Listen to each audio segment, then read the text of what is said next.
The MLB draft has concluded. The Red Sox took two North Carolina players at the top of the draft. Chris Cotillo would be happy. And they took a big swing in the ninth round, getting a bona fide top 100 talent. The futures game happened and a whole lot of stuff around the minor leagues that we're going to all cover that. So, welcome back to the Pesky Report. It's a fun one, and let's dive straight into it.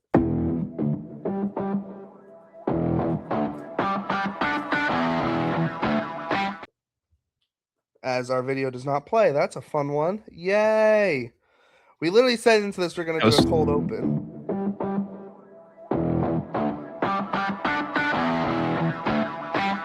Like, this is called the Pesky Report.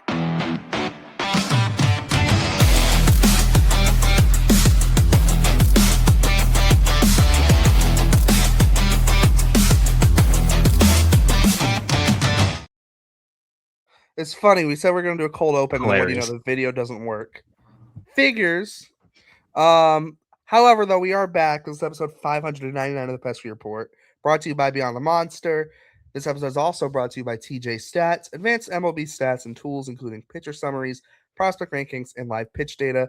Head on over to tjstats.ca and use code PESKY, PESKY, for 25% off your first month. That is tjstats.ca, and the code is PESKY, as in, the name of the show. So I'd hope you know how to spell it. With that, we are going to dive straight into it. My name is Derek. I'm here with Hunter, as always, for your minor league show. It's this. I want to say this past week has been very.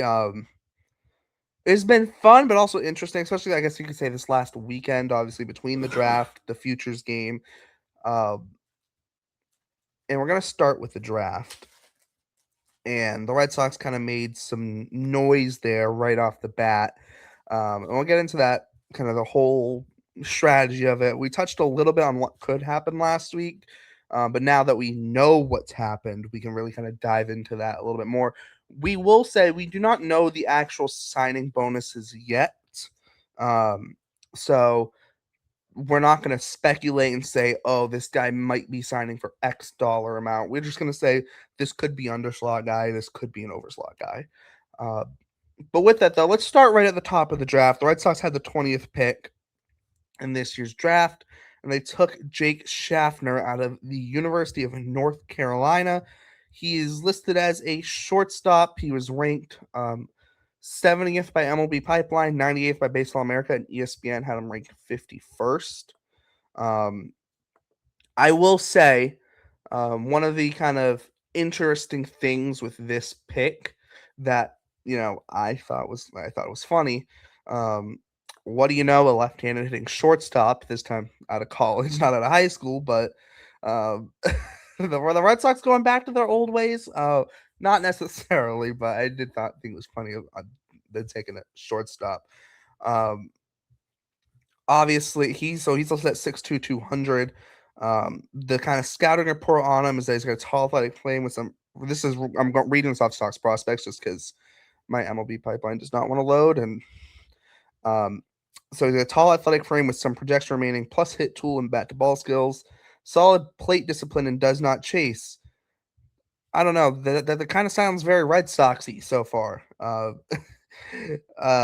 It's shown success in wood bat leagues. Gap hitter with fringy power likely will not develop into a big home run threat. Plus speed and solid base runner and base stealer. Athletic and rangy on defense. Reliable glove. Could stick at shortstop, but fringy arm strength may require a move to second base. He's an elite athlete. Played football and hockey in high school. He only had 2 years of college baseball offer out of high school was to North Dakota State, where he played 2 years before transferring to University of North Carolina. He played in the Cape Cod League in 2025. And then we'll get to the fact that he was roommates with the Red Sox second-round pick, Owen Hull, at North Carolina.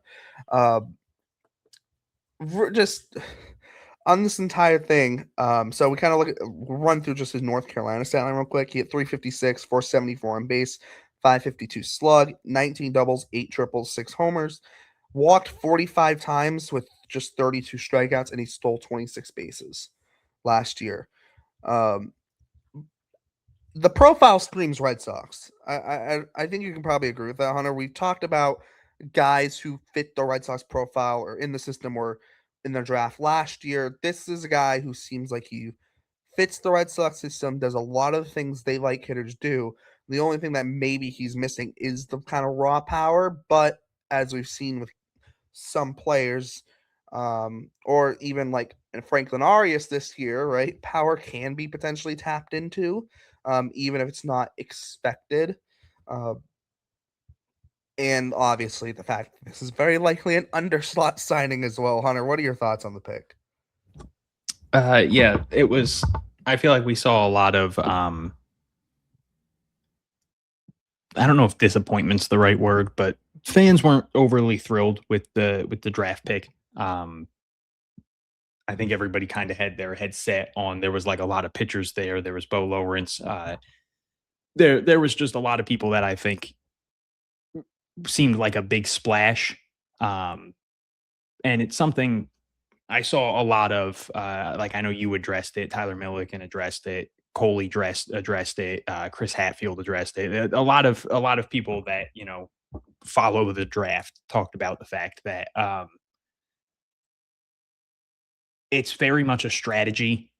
The entire major league draft is just a giant strategy. It's not just you're not always just we're taking this guy. Like you still have to sign these players, and he's very much going to be an underslot guy, and he will save up money for people we'll talk about later. But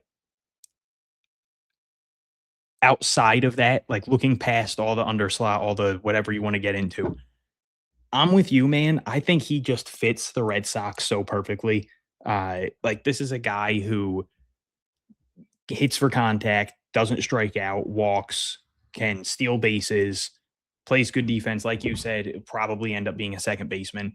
But like they've worked wonders with those guys, man. Like when they drafted Henry Godbout, he was not seen as a power guy, and obviously he's injured right now. But like he was hitting home runs this year, and it's like it seems like this is something that they've been trying to identify is guys with a good approach, with a swing that they like, that they're like, all right, we can tap into this with you and upgrade that. And I'm not saying he's all of a sudden going to be a 30 home run guy, but if you can get him to 10 to 15 homers, it's like, who wouldn't want a good defensive second baseman who can steal you 25 bases and doesn't strike out? Like that's a very, very valuable piece, especially again, if he can get up to 12 home runs.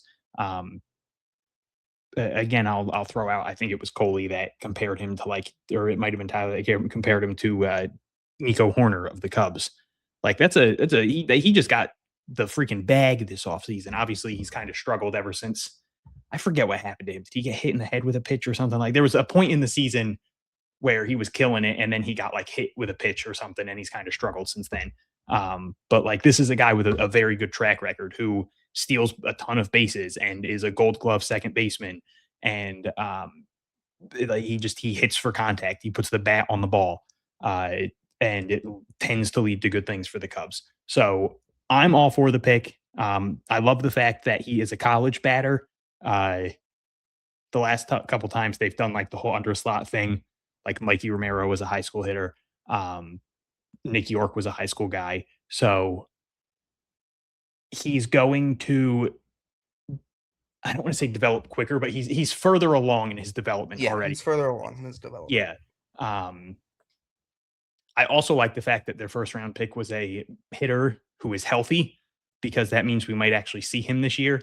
Their first round pick hasn't played in that season since I think Kyle Teal. So like I'm excited for them to have taken someone who will actually get to maybe watch a little bit of this year. But yeah, I think he will end up fitting the Red Sox system very nicely. And to invoke Nick York's name again, I could see him kind of cooking the way Nick York did when he first got drafted. And all of a sudden fans went from like, man, why'd we take Nick York, to holy hell, dude, this guy's kind of gross. So like I could see him kind of flipping the narrative pretty quickly, just because he's gonna put the bat on the ball. He's gonna have especially a good, if he's going to like A ball or high A, like Yeah, like this dude was just in the College World Series. Yeah. Like if he gets to go up against some single A pitching for a couple weeks, it could be very fun. And Yes. I'm very much looking forward to his first hit in the organization being a home run. And then it'll be like, oh my God, wait, is there more power than anybody expected? I'm pretty sure like Chase Mydroth did that. Like his whole profile was like, this guy doesn't hit for power. And then he hit a home run in like, I think it was like his third at bat or something. And it was like, wait a minute. And it's like, no, there's really not power there. But he'll throw it out there every once in a while to excite people. But that's another good, I don't want to say comparison because I hate comparisons, but that's another good one where it's like, hey man, Chase Mydroth doesn't hit for power. He flew through the system and now he's been a phenomenal player for the White Sox. Like just because you don't have power doesn't mean you can't be successful. Yeah. Like there's so much too, positive. Like, we have to remember too, like like the 6 homers in a college season, like a college season's not like that long. If you pull it over, 162 games instead, like he's in the low teens probably, right? And I'm not saying that's like amazing, but like you think about it that way, like I'm not making this comp as like a player, but it's funny because we talk about like, oh, this guy would be a good defender at shortstop, but the fringy arm strength, and it's funny because I think, oh, a guy fringy arm strength moving over second base. The guy who always first pops my head is Dustin Pedroia, just because although Pedroia is obviously a lot smaller but like I just think of it just because it's like because just like Pedroia being like the Gold Glove defender at second base that he was. This is not a comparison because obviously they're totally different, right? Pedroia is also a lot smaller, also hits right-handed, not left-handed, but just the idea of like, this is part of the reason why you draft shortstops as well, right? Oh, he's a shortstop. He might end up at second base. I'm like, well, he's already a good defender at shortstop. You move him over to second base. I mean, like, come on. And a little bit in that, like Nico Horner was a really good shortstop, and they're like, "Well, we're bringing in Dansby Swanson, so we're gonna move you over to second base." And it's like, okay, just go be the best. Like Andres Jimenez, right? It like who already was an amazing shortstop, and it's like, oh, we're gonna put you at second base. Cleveland's like, well, Cleveland when they brought him into Lindor trade, and I think they brought in Ahmed Rosario in that trade. They were good. They were like, well, Rosario's the like veteran, so he's gonna play short.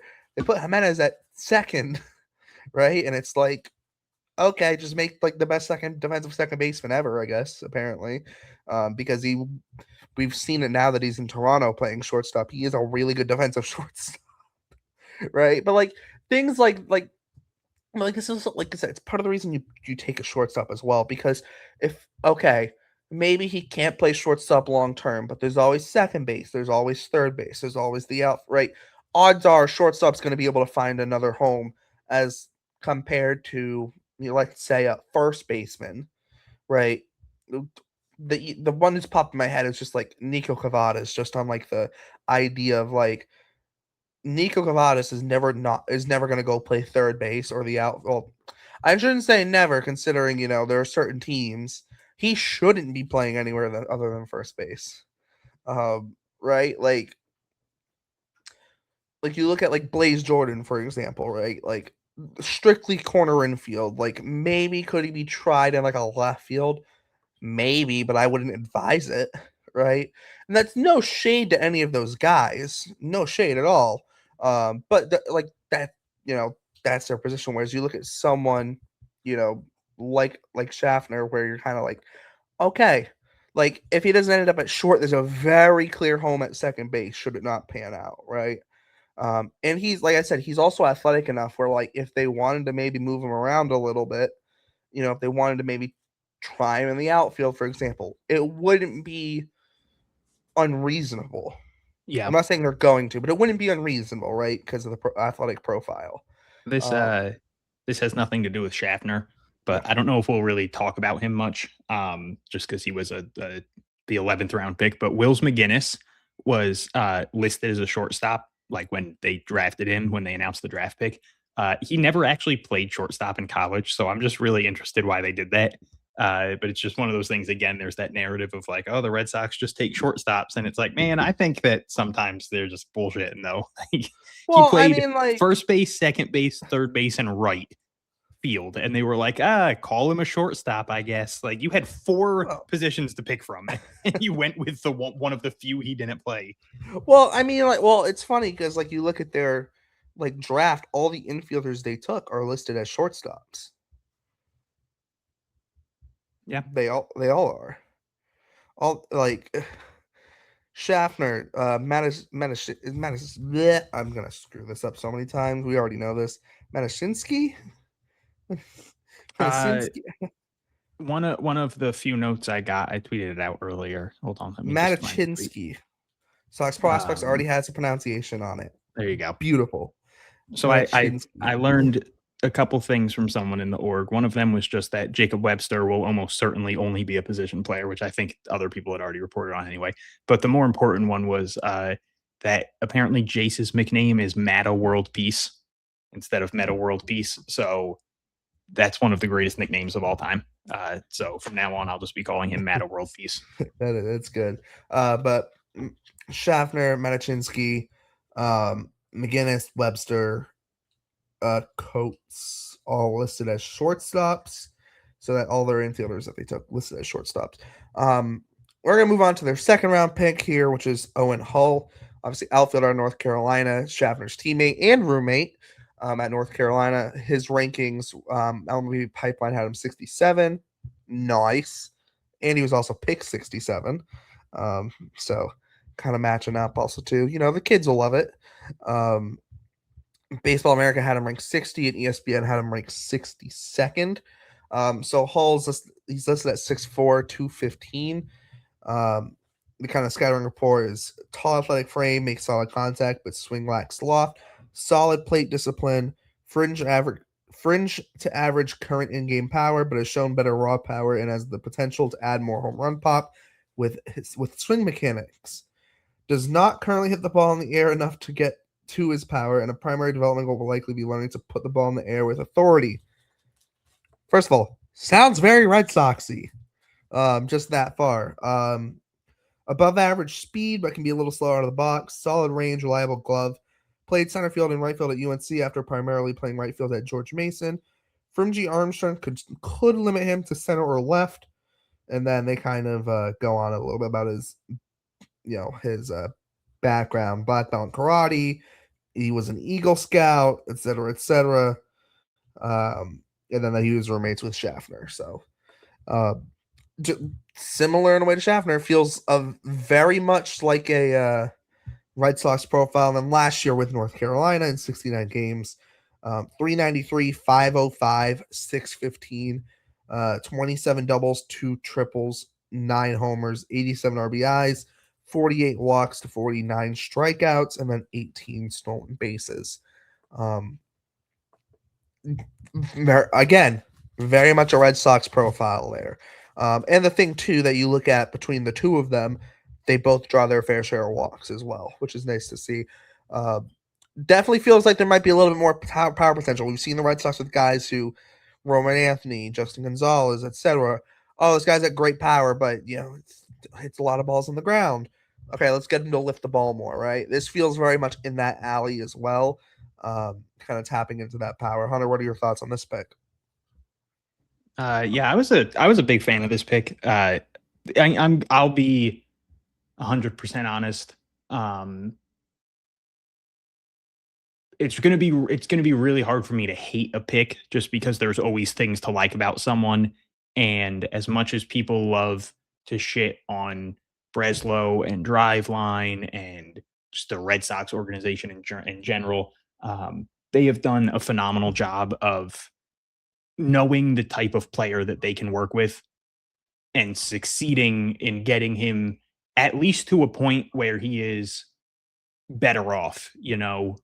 Like, people can point to Christian Campbell's struggles, but it's like they made him go from someone people weren't talking about to someone that scouts were arguing was the best prospect in baseball.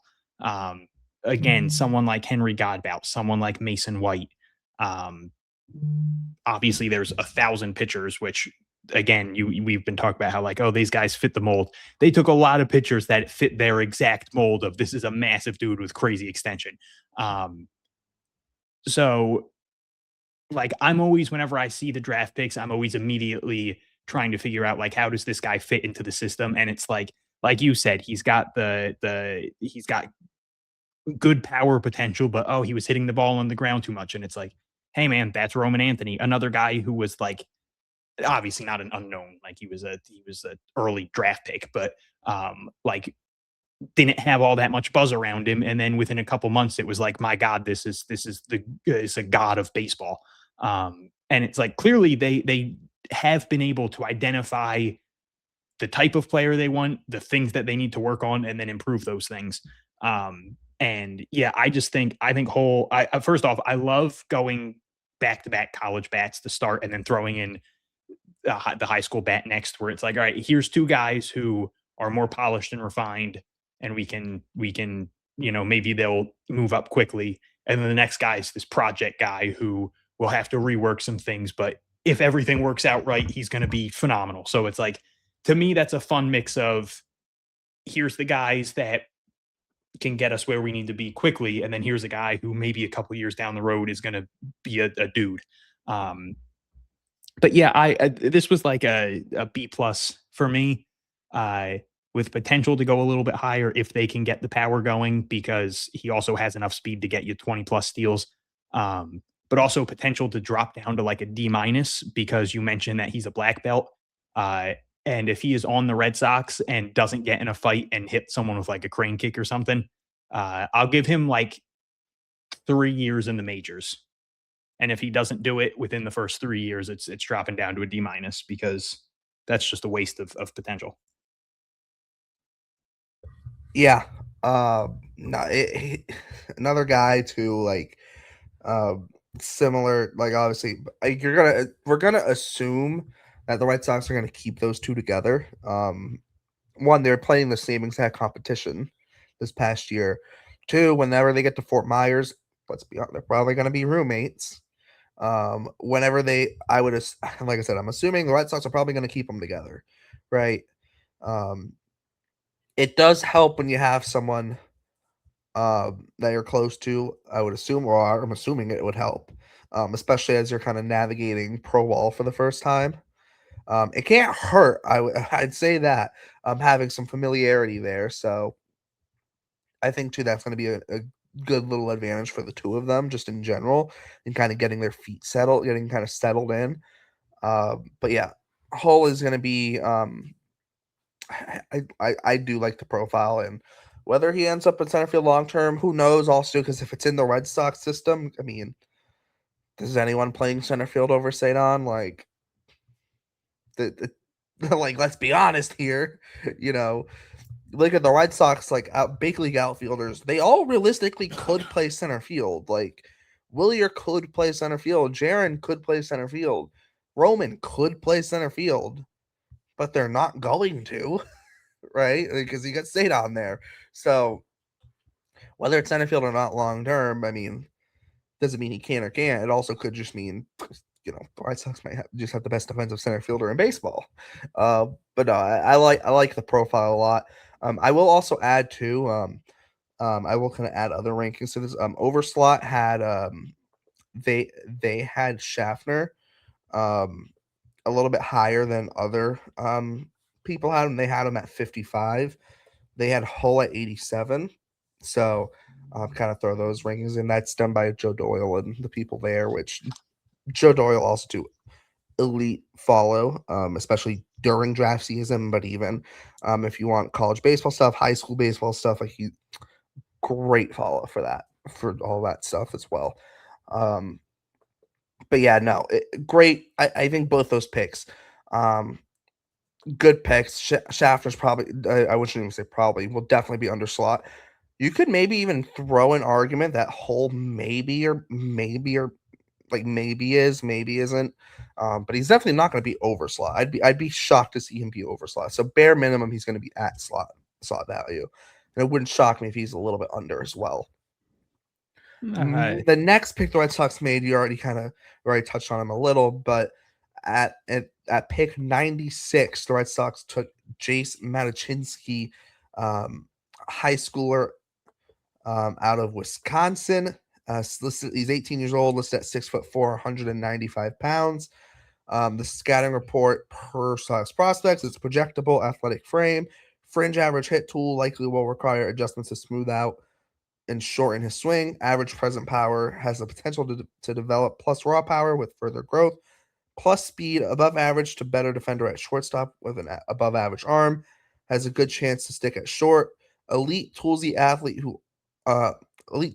also excelled at basketball, committed to Auburn, high end athlete with multiple plus tools whose ultimate development depends largely on how much his unusual swing mechanics can be smoothed out or otherwise will not hold him back at the plate.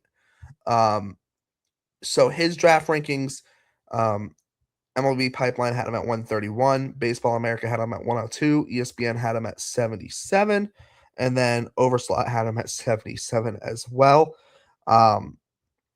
This feels like a different profile of Red Sox pick, but definitely kind of does fit the profile in terms of, we look back to like a Nazan Zanatello, right? Where very athletic, kind of raw coming out of high school.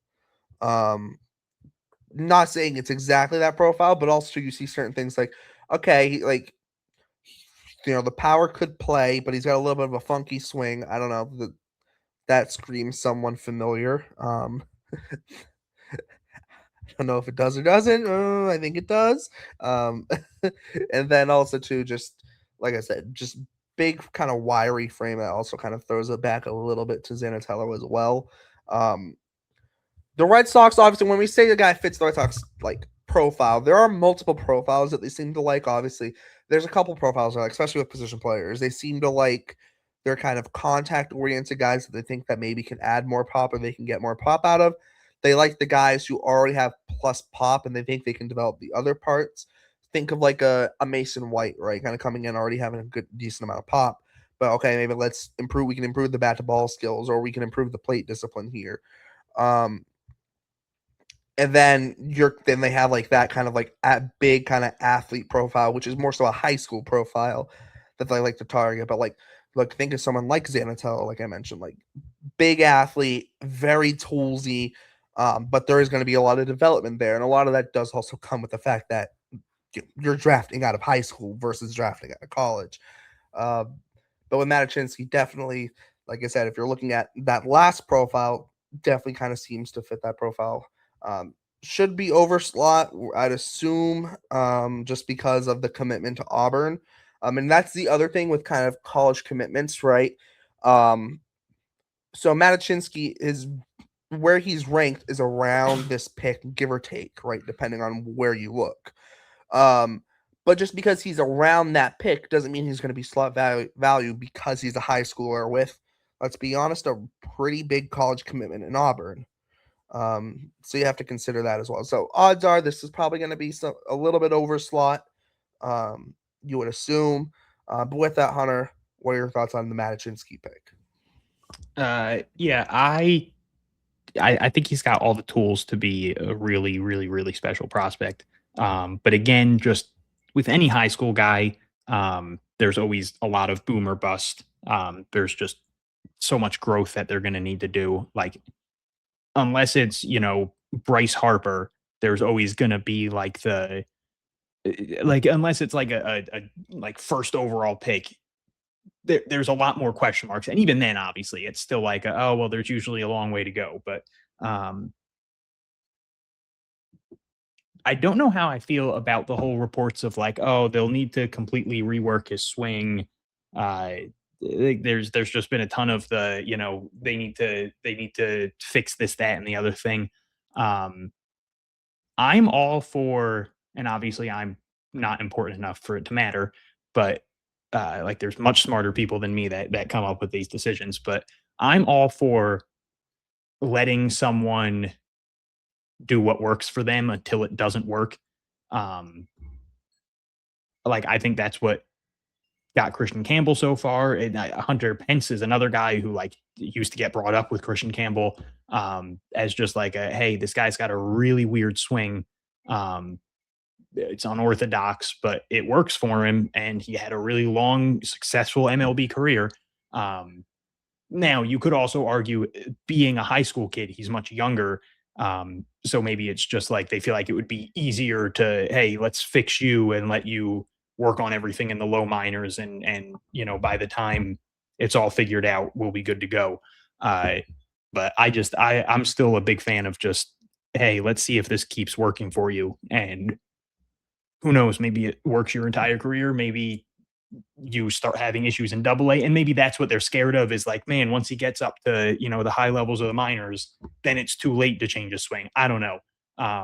But either way, like with any, not first overall pick high school guy, there's going to be a ton of boomer bust, but he does have just about everything to get you to view him as someone who could be, at the very least, a really entertaining prospect. And I do love the little note that I've seen a couple times of he was like 6 for 11 or something like that in like that wooden bat league. I'm all for seeing how these guys do with wooden bats. I've long been an advocate of wooden bats should be in high school, or I mean in college. Not that that would have mattered for him anyway, but so yeah, I agree with you. I think they're going to have to go a little overslot to keep him away from Auburn. But it seems like they're pretty confident that they're going to sign everyone except Offing and maybe like one other guy.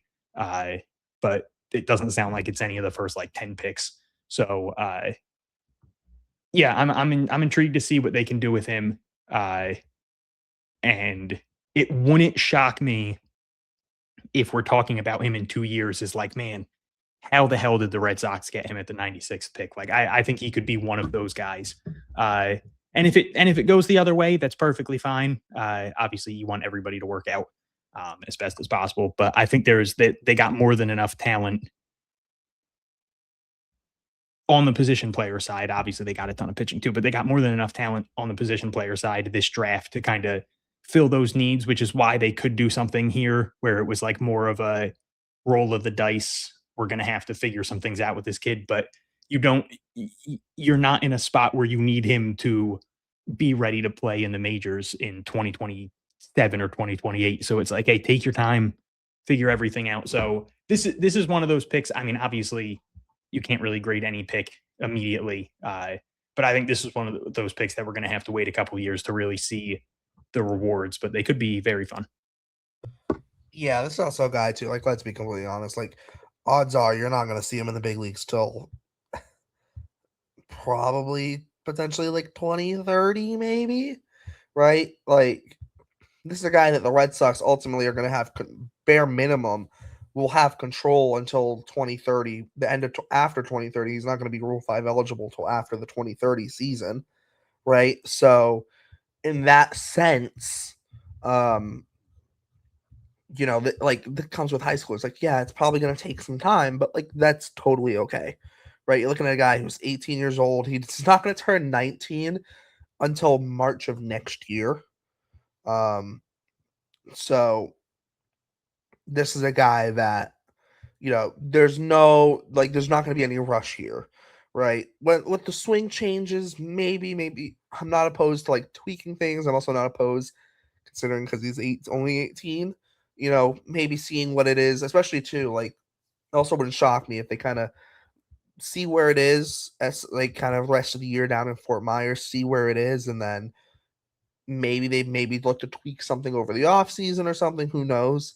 But also, I wouldn't expect massive changes either, right? I mean, the kid's 18 years old. There's time, and he's not going to play in any minor league games this year. Most likely, I would highly doubt it. Wouldn't even be. I think the odds are he's going to start next year in maybe he starts in Salem. Maybe they start him in the FCL. Depends, right? But there's no real rush there with that.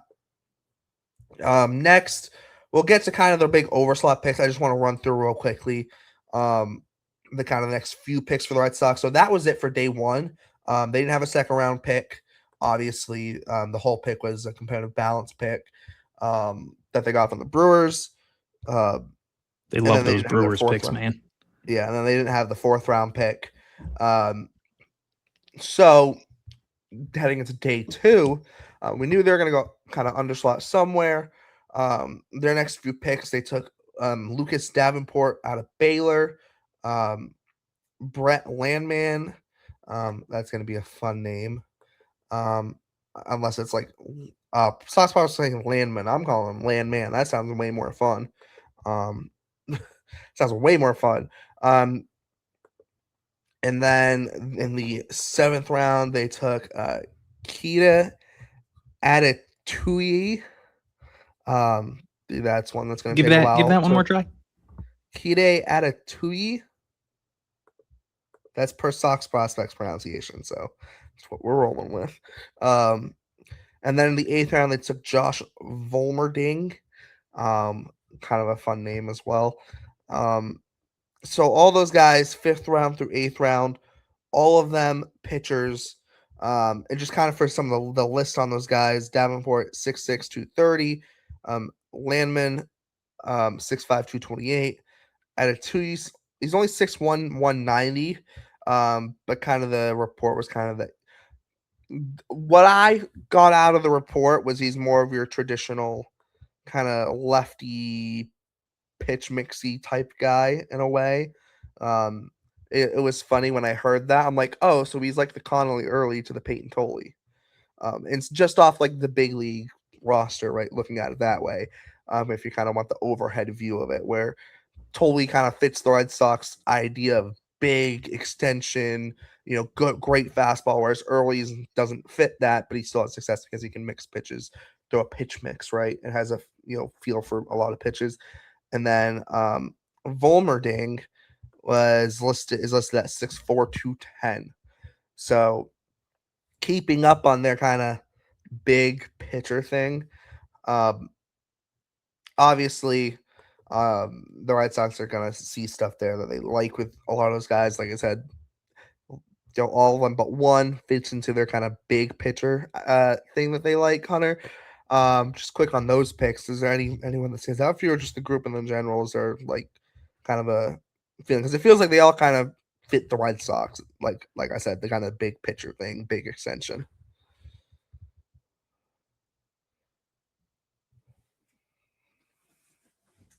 Yeah, sorry. Landman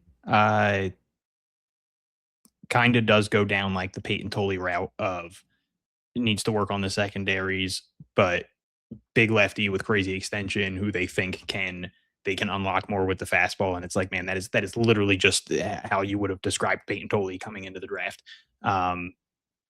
Davenport can almost hit 100 and he's massive and he's got crazy extension. And it's like, man, with that extension, if he can get to 100 and he's got the really good slider, there's something there. But Adetuyi, I'm so jacked up about him. Just like for one thing, it's just it's funny. He's like the runt of the litter. He was 6'1", and the next smallest guy in that grouping was 6'4".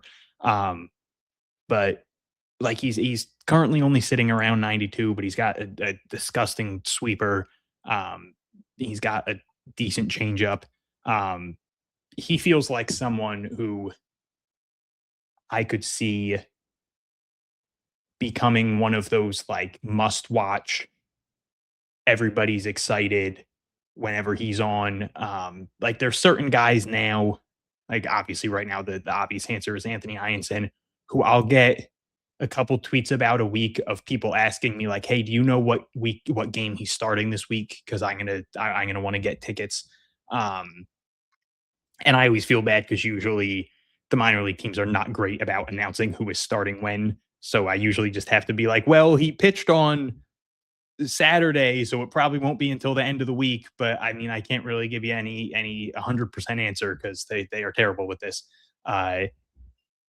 But he to me, he feels like one of those guys who I think he's just going to rack up a ton of changeups, rack up a ton of strikeouts. I think he's going to work on the changeup a little bit. I could see him adding a little bit of velo. I'm not expecting some crazy jump. But if he can get even to like the 94, 95 range, I think that makes the changeup that much better.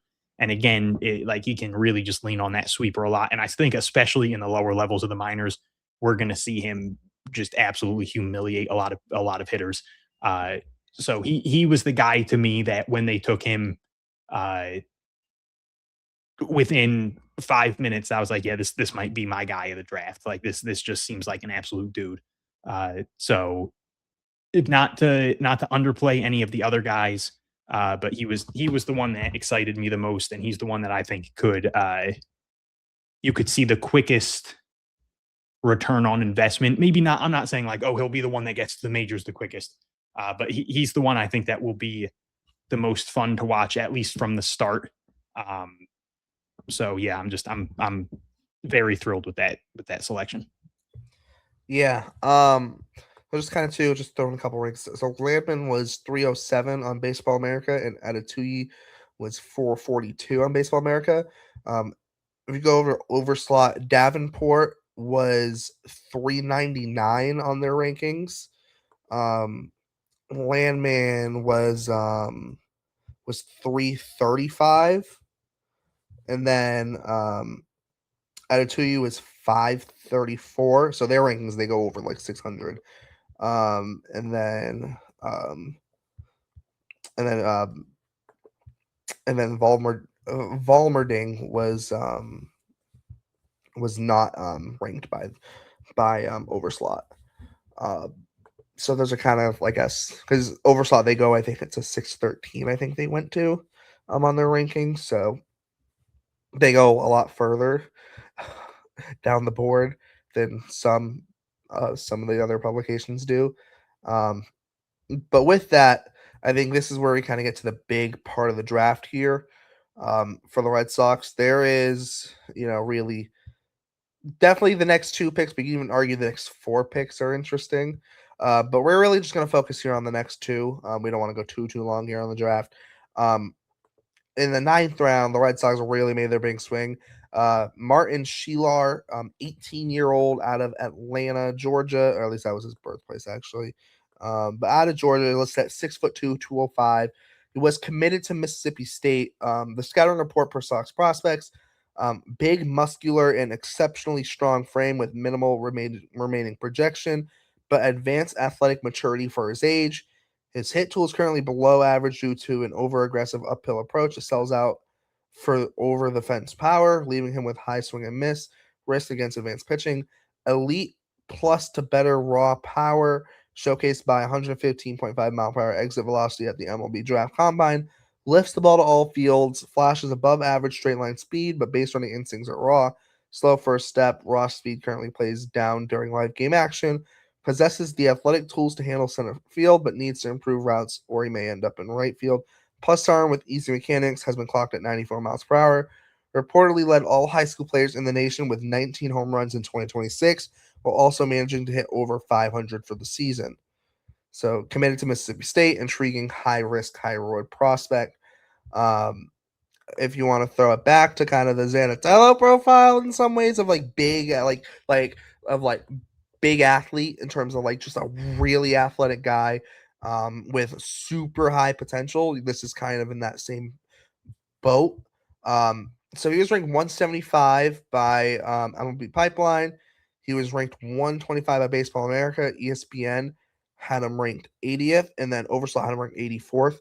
The more interesting one, Baseball Prospectus had him ranked 13th. And you can argue that they're definitely high on him, considering all the other rankings, but still, yeah, this is their overslot for sure. This is their big overslot signing here. And Mississippi State also too is not like a small commitment either. That is a that's a big one. Interesting that the Red Sox, I guess they love the 9th round when it comes to floating guys down the board. We saw it with Conrad Kaysen in the 9th round. Then we saw it with Brooks Brandon in the 9th round, them floating him down there. So maybe this is like an even years 9th round. They go big overslot, 22, 24, 26. Also, 2020 didn't have a 9th round, so but regardless, this is their big swing. This is your high school guy that fits kind of two profiles. Fits the big power profile that the Red Sox like. Where maybe the swing decisions aren't great, or maybe because of that the bat to ball isn't always great. But the power will absolutely play and is absolutely there. There might be some swing and miss though with that profile, which but like the big kind of the big thing at the plate that they're loving is the power, the ability to hit the ball in the air and hit the ball in the air hard. Sheelar does that. Then obviously you also just add in the athletic ability. Okay, kind of fits that other kind of profile coming out of high school, kind of extremely, like an elite athlete.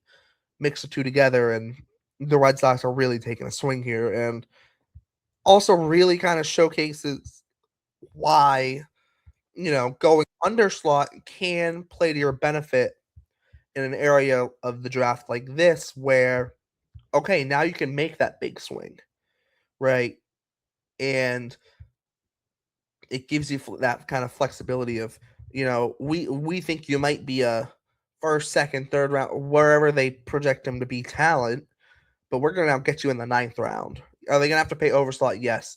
His bonus could be the second biggest in the draft class for all we know. Like, who knows, right? But it is, it is a big swing for the Red Sox, and it's a swing that I think when everyone saw it happen and the reports started coming out of, they got this guy in the 9th round who Baseball Prospectus had it 13th in the class. I think a lot of people started losing their minds, maybe a little bit too much. But even some people who, aren't as familiar with the draft were like, how they got a guy who's, first round talent in the 9th round, right? But this happens. And this is one of the things with kind of, you go overslot early, you're going to have a chance to go overslot later. And this was their big overslot swing. Hunter, what are your thoughts? My first thoughts are to you saying that, I already don't remember how you worded it, and I don't want to put words in your mouth, but I'm just going to quote Ted Lasso and tell everybody to live. Have fun, man. Get excited. I'm crazy jacked up about this. I'm all for taking swings like this in the draft, because sometimes those sure things don't work out, man. So why not? I'm not saying you do it with every pick, obviously, but I'm all for every draft. You should have a couple guys where it's like, it's almost always going to be a high schooler, but like, man, all the raw talent is there. He has potential for 40 plus home run power. He's sneaky, very athletic and fast. And like, he could swipe a decent amount of bags. Like he can be molded into a really good defensive outfielder. Like there's a world where in 2 years nobody's talking about him at all, and we just bring him up every once in a while as like a man, remember that. And there's also a world where in 2 years he's already flirting with the majors, and it's like, dude, this guy is everything and more that you could have hoped for. And then there's obviously a million places in between that of showing the potential, giving us flashes, the home run power's there, but he's striking out too much, or he's not striking out and he's getting on base a lot, but man, the power hasn't really shown up. But it's like, I always say the ceiling for anyone technically is the greatest player of all time. Like is it going to happen for most people? No, obviously not. But it's like, man, it's only going to happen for one person technically, but yeah. It's like, yeah, that's the ceiling. Technically, that's the ceiling for anyone in professional baseball, is they end up having a long career and just are Barry Bonds every year. But it's like realistic. So then I always like throw that out as a caveat. And then it's like, all right, but realistically, this guy's ceiling is, a good defensive shortstop who can hit a little bit, or a guy that's going to hit home runs and not really do anything else. And it's like, and then I get to him and it's like, man, his ceiling is bananas. Like he could have like, the Manny Ramirez type power numbers in a body that's getting him 25 steals and playing solid defense. And it's like there's so many places in between that. And I don't want to put like any, obviously that is putting insane pressure on him, comparing him to Manny Ramirez, but and I'm not comparing him to Manny. I'm just kind of throwing that out there. But it's like there's so much to build off with him. And the Red Sox don't have a lot of just like legitimate power prospects. Like there's a lot of guys that can hit home runs, but it seems like they have a hard cap. And then it's like Justin Gonzalez, maybe Brooks Brannon. I might throw in like, I think Yohan Fran Garcia could even have like 30-ish power home run potential. But like if you're going, this guy has a legitimate chance to get me 40 home runs, like that conversation might start and end with Justin Gonzalez. And obviously he just got drafted, so you don't want to put it on him yet. But after seeing him, if we get to see him for a couple weeks at the end of the season, maybe it will be enough for me to be like, yeah, this is another guy who can be that. Because leaving the draft, there is a world where that becomes like a reality for him. So yeah, I'm super jacked up that they took the swing with him and then they took the swing with the next pick too. But yeah, I'm thrilled. Yeah, no, this is definitely this was the point in the draft where I think that a lot of people were wondering, like, where's that swing going to come? And obviously this is where it came, right? But we could kind of get to the point where it's like, okay, who's it going to be? Like, where's it coming? And then, boom, I don't know where it comes. And then, after Sheelar, you then get your next pick of Caleb Lefevre. Sorry, he's from Nebraska. He's not from anywhere like that puts accents on things. He was committed to Iowa, 18-year-old pitcher, 6'7", 195 pounds. Towering, lean, and high-waisted physical frame that offers elite projection, operates from a low deceptive arm slot with a crossfire delivery that creates wide visual angles and a low release height, enabling him to drive down the mound to generate over 7 feet of extension. Arsenal features a high-spin fastball that reaches up to 95 early in games with heavy arm side run, which he couples with a low 80s slider that breaks with sweeper action. Also showcases an upper 80s cutter alongside a developing upper 70s fading changeup, primarily utilized against left-handed hitters. Committed to Iowa, has drawn pie-in-the-sky comparisons to the early amateur profile of Jacob Mizorowski. You want to talk about big swings? Here's another one. He wasn't ranked by MLB Pipeline, and Baseball America had him at 461. But ESPN had him at 171, and Overslot had him at 211. Obviously being committed to Iowa as well. Like, yeah, this is definitely also going to very likely. This is not very likely. This very much is an Overslot signing, especially in the 10th round. Nobody's saying he's going to be Jacob Mizorowski, right? Nobody. Jacob Mizorowski is a freak. He's also on my fantasy team, so shout out Jacob Mizorowski. However, y'all let me get him in like the podcast league. Let me get him in like the 5th round. Guys, come on. Let me get the best pitcher in baseball this year, or at least by fantasy metrics. Sorry, in the 6th round. Yeah, it was the first pick of the 6th round, but still. Come on. Regardless, though. Sorry, that's my little flex there. Regardless, Lefevre, nobody's saying he's going to be Jacob Mizorowski. That would be an absurd projection to put on any human being. I don't care I don't care if you had the same exact frame as Mizorowski and had enough talent to be the number 1 pick out of high school. That would be an absurd kind of comparison. However, in terms of size, 6'7", kind of thin, that does make sense in terms of like comparing like body types, right? Elite extension, he's already throwing mid 90s at 18. Okay, you can see why there are comparisons. Obviously, if you're talking long-term projection, if you're talking like 100th percentile projection, okay, maybe that's Mizorowski. How many guys hit their 100th percentile projection though? Not many. Jacob Mizorowski might be one, like one of maybe 5 guys in the big leagues, right? Like Aaron Judge has probably hit his 100th percentile projection. Shohei probably has. Like you're talking best players in baseball, right? Um, so when comping him to Jacob Mizorowski, this is not a he's gonna be Jacob Mizorowski comp. This is similar body size, similar length, like you can visualize Mizorowski because of the appearance, right? And he already does throw mid 90s.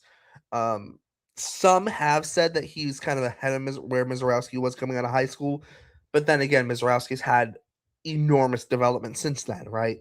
So you don't really want to project that. However, big swing, very intriguing, and I mean, you want to talk about pitchers that are really tall and have big extension, fits the mold. Exactly fits the mold, and the fastball has a chance to be an elite fastball. So also fits the Red Sox mold. Gonna be a very fun pick, especially if it pans out.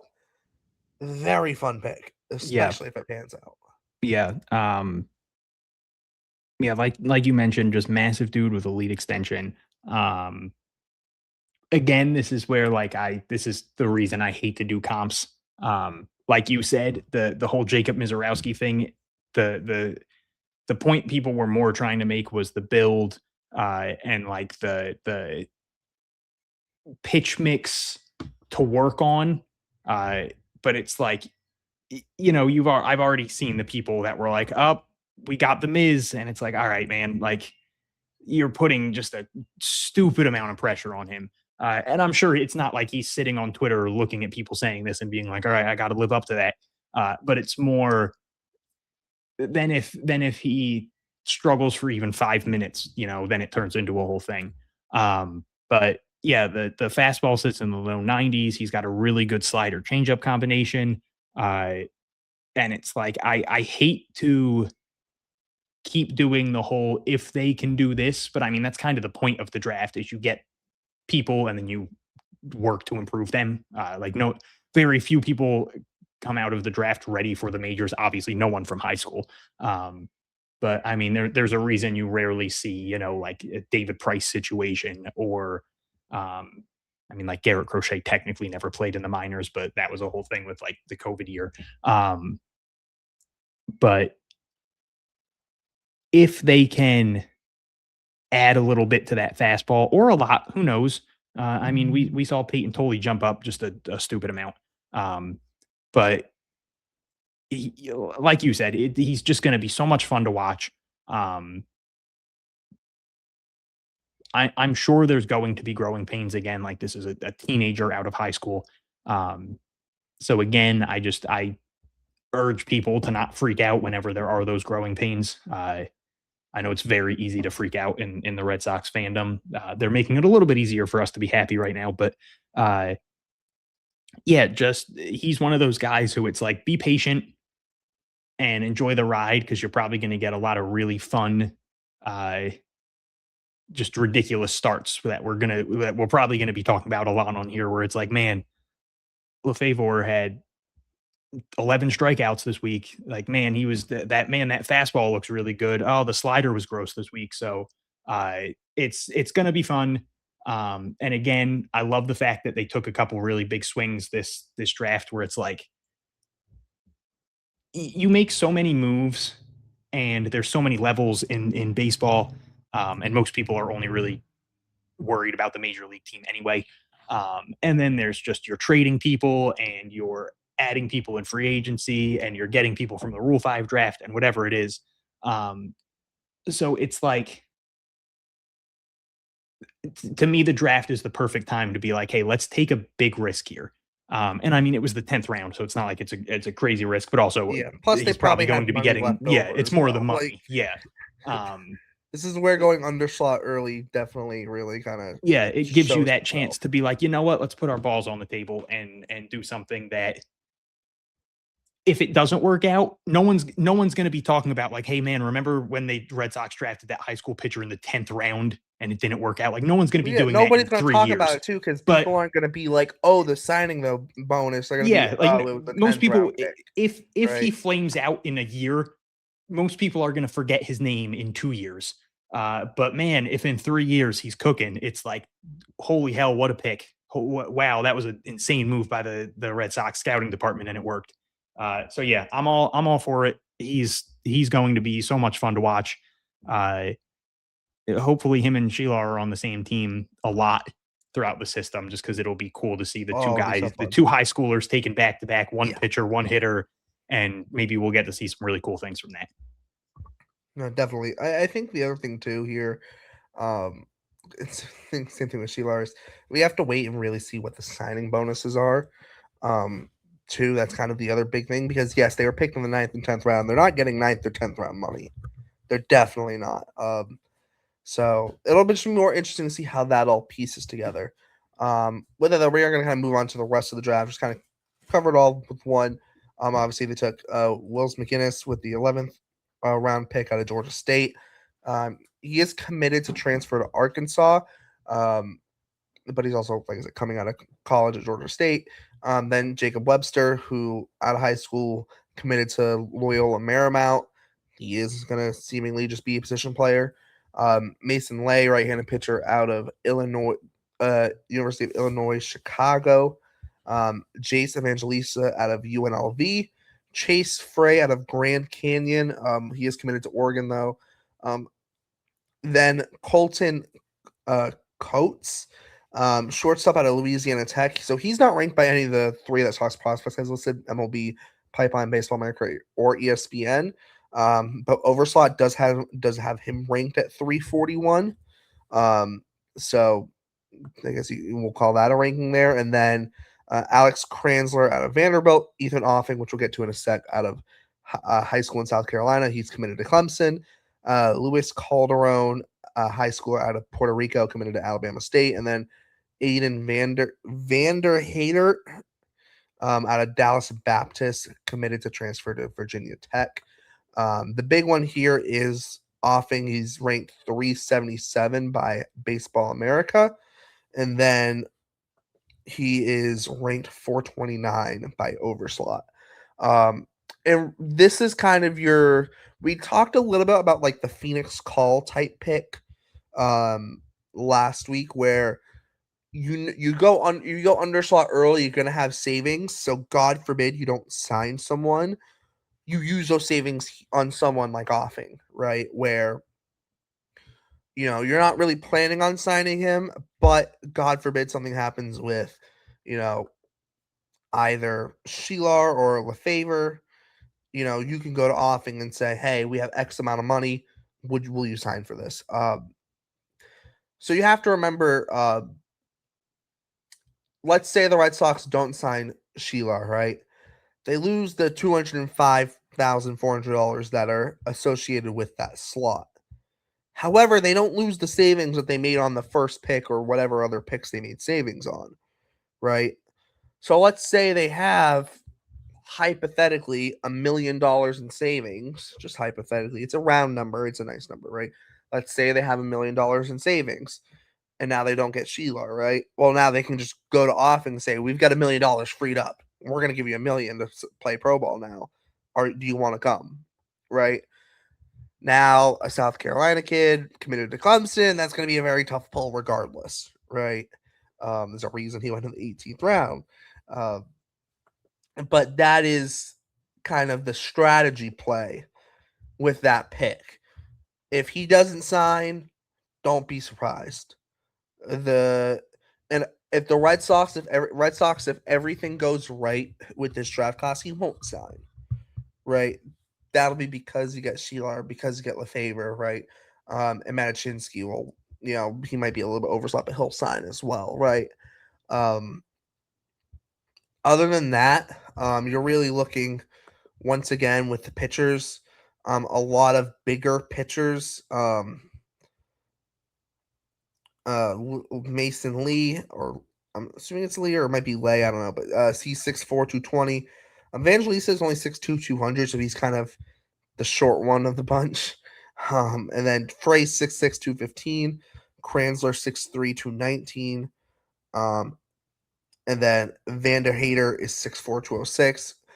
Calderon's only 6'1", 155, but he's also a high scorer out of Puerto Rico, so a little bit different. The Red Sox have also shown a like to draft high schoolers out of Puerto Rico kind of later rounds as well. And then just on the position players, McGinnis, Webster listed as shortstops, Coates listed as shortstop, and then Offing, like I said, who likely, if everything goes right, won't sign. He is an outfielder. So that's the last 10 rounds of the draft. Anything that stands out, or just kind of wrapping up the draft as a whole, Hunter? Yeah, just a couple little notes. Jacob Webster, listed as a shortstop and a pitcher, apparently only going to be a position player. I'm curious if there's a little bit of worry just because of how all the issues that they've had with Conrad Kaysen so far, where he just can't stay on the field. He's had so many injuries. And they might just, because that was oh my God, why am I blanking on his name? The guy in the first round. I think the Angels took him. No, sucks. I know exactly who you're talking about. Hold on. Where is he? Grinlinger. Yeah, he was a two-way player, and that was someone in the organization told me, like, before the drafts, like 30 minutes before the draft started, he was like, if Grinlinger falls, that's the move.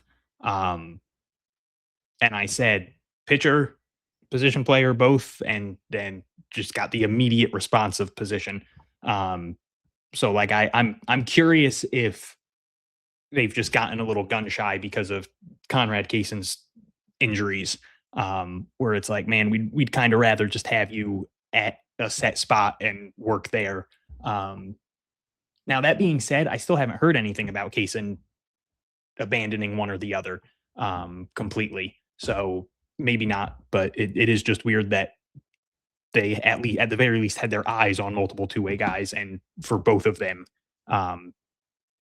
we're kind of set on position player. But he's crazy athletic, obviously shortstop and a pitcher. He was also a quarterback in high school. So he's very intriguing. He's going to steal some bags. Seems like there could be a lot of power that they could unlock in him. So I'm very intrigued by that pick. Like I mentioned before, Wills McGinnis, just very funny that they had him listed as a shortstop and he played 12 other positions and none of them were shortstop. Yeah, Ethan Offing is so cool, man. Like, I know they're not going to sign him, but he's someone that, like, if they didn't make some of the other moves, which I love all the other moves, so I'm not complaining. But if they didn't make some of the other moves and picked him up in the 18th and it was like, oh, they're going to sign him, like they have the money, that would be like an immediately like A+ grade for me. But it's like, just knowing that he's probably not going to sign really knocks that down a little bit. But who knows? Maybe there's a world where somehow they get everybody. Maybe they convince him. Maybe they have just enough money to split between everybody. But he's very intriguing. I don't want to talk about him too much just because it seems unlikely. If in a couple weeks he's signed, we can talk about him a little bit more. But he just seems like one of the most unlikely guy to sign. And then Colton Coates, kind of a very similar build to Schaffner, where he hit 330 last year. I think he had 5 home runs, but he's a switch hitting shortstop. He drew 45 walks and struck out just 30 times. And it's like, again, that's a guy who isn't going to excite people because he's not hitting home runs, but it's like he's doing everything else the right way. And it's like, again, not to just keep throwing out Chase Mydroth's name, but it's like this is a guy who I could see quickly becoming someone who, I'll throw out friend of the program, Ed Hand. He's someone I feel like Ed Hand is going to absolutely love.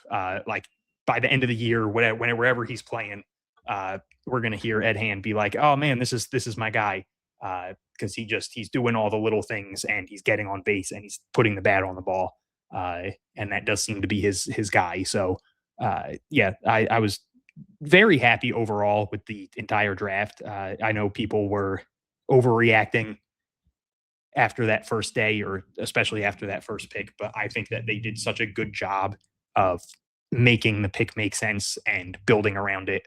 So yeah, just another.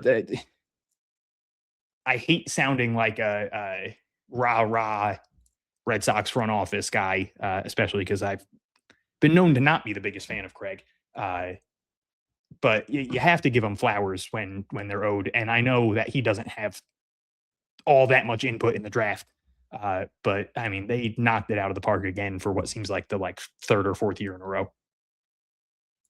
Yeah, this is also too why with the draft you have to kind of wait to see the big picture, because let's say they took some, overslot with the first pick, who was maybe a top 10 talent but fell, and then they had to go overslot on that guy.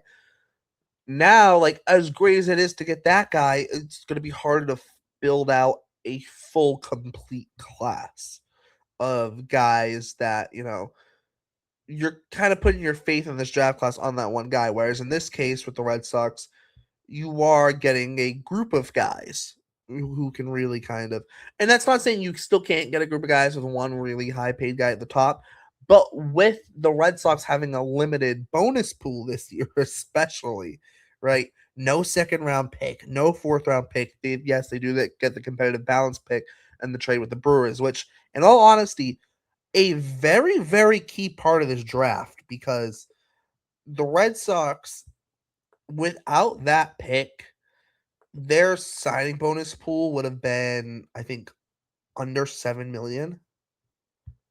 Yeah, their pool cap would have been under 7 million without that competitive balance pick. And, that first pick, the slot value is 4.373 million, right? Basically 3.7, basically 4.374, because there's also $900, but still, regardless, that would have been a good 60% of your money all in one pick based on the bonus pool, maybe more, right?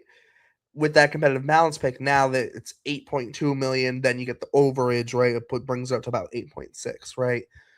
So more money to spend with that pick, is having that pick in their back pocket as well. But even then, still a depleted bonus pool, especially when you look at the first round compared to the teams around them.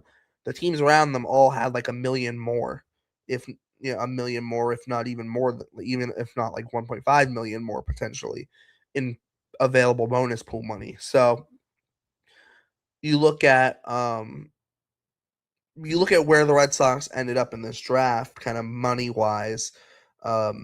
Had they gone for the big talent in the first round and swung and maybe gone overslot, even slot, in all honesty, but especially if they gone overslot with the first pick, it'd have been harder to build out a full, well-rounded class, because they didn't have a lot of money overall compared to other teams. Whereas in this case, yeah, you go underslot with your first pick, maybe the second pick maybe you might be underslot with the second pick and whole, maybe we'll see. But it gives you a lot of wiggle room, right, later on. And that's how they were able to kind of wrap up their kind of first 10 rounds with Sheelar, with LeFevre. And yeah, you go grab Offing just in case one of those guys doesn't sign as well, right? And you even throw Matichinsky into the overslot guys as well, potentially. That's why you do that, right? And like I said, big picture, this draft came together well for the Red Sox. And I think that's the biggest thing. You can't just judge it off of the first pick. Unfortunately for Shafter, he will get judged by a lot of Red Sox fans because he was a first round pick. Okay.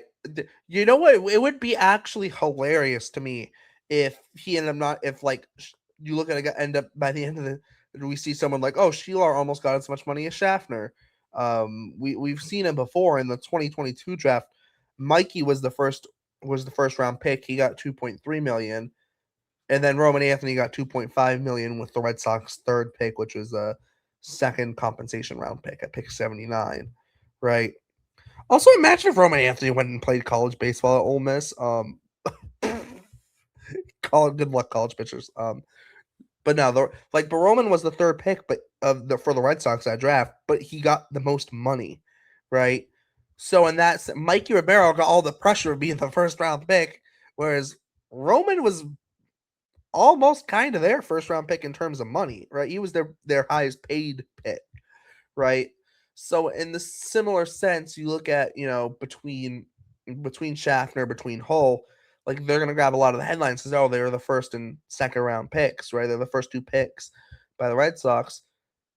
But the real kind of where this draft really plays is Manichinsky in the third round, and then Sheelar in the ninth, and Lefebvre in the 10th.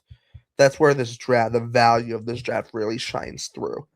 But yeah, with that, I do just want to throw this out there. A lot of the guys like Webster, like Sheelar, have already been posting a ton of like the Red Sox stuff.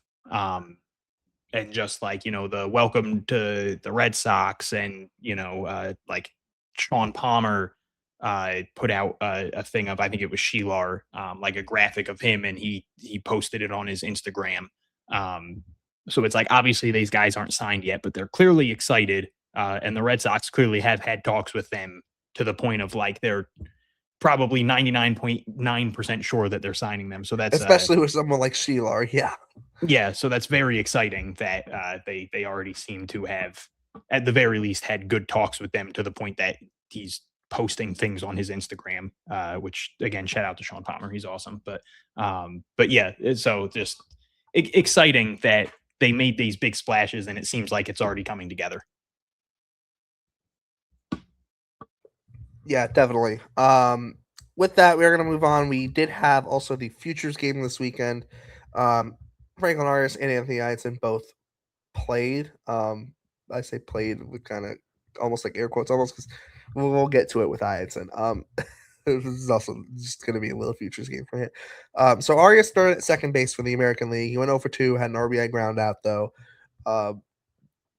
There's not really a ton to say, unfortunately. It's the futures game. It is what it is. It doesn't really matter in the grand scheme of things. It's like the All-Star game. Like if your guy plays good, great. If Arias would have went out there and struck out 2 times, who cares, right? Like it doesn't really matter at the end of the day. And then Ianson got 1 out. He did walk a guy. This was the point of the game with Ianson where you get a batter, you get a batter, you get a batter. Yeah, and that's it, because they had to get everyone in the pitch. And because Major League Baseball can't get in their own way with so many things, including the futures game, it was 7 innings. Why? Nobody knows. Nobody still knows why the game's only 7 innings. Yeah. Yeah, they're gonna be like shooting themselves in the foot. What's the point? Because like I would understand going 7 innings if it was like, oh, we don't want to tire these guys out, but it's like nobody's playing more than 2 innings anyway. The pitchers aren't going long. The only way 7 innings makes sense is if they did it the day of the All-Star game and it was like the precursor to the All-Star game.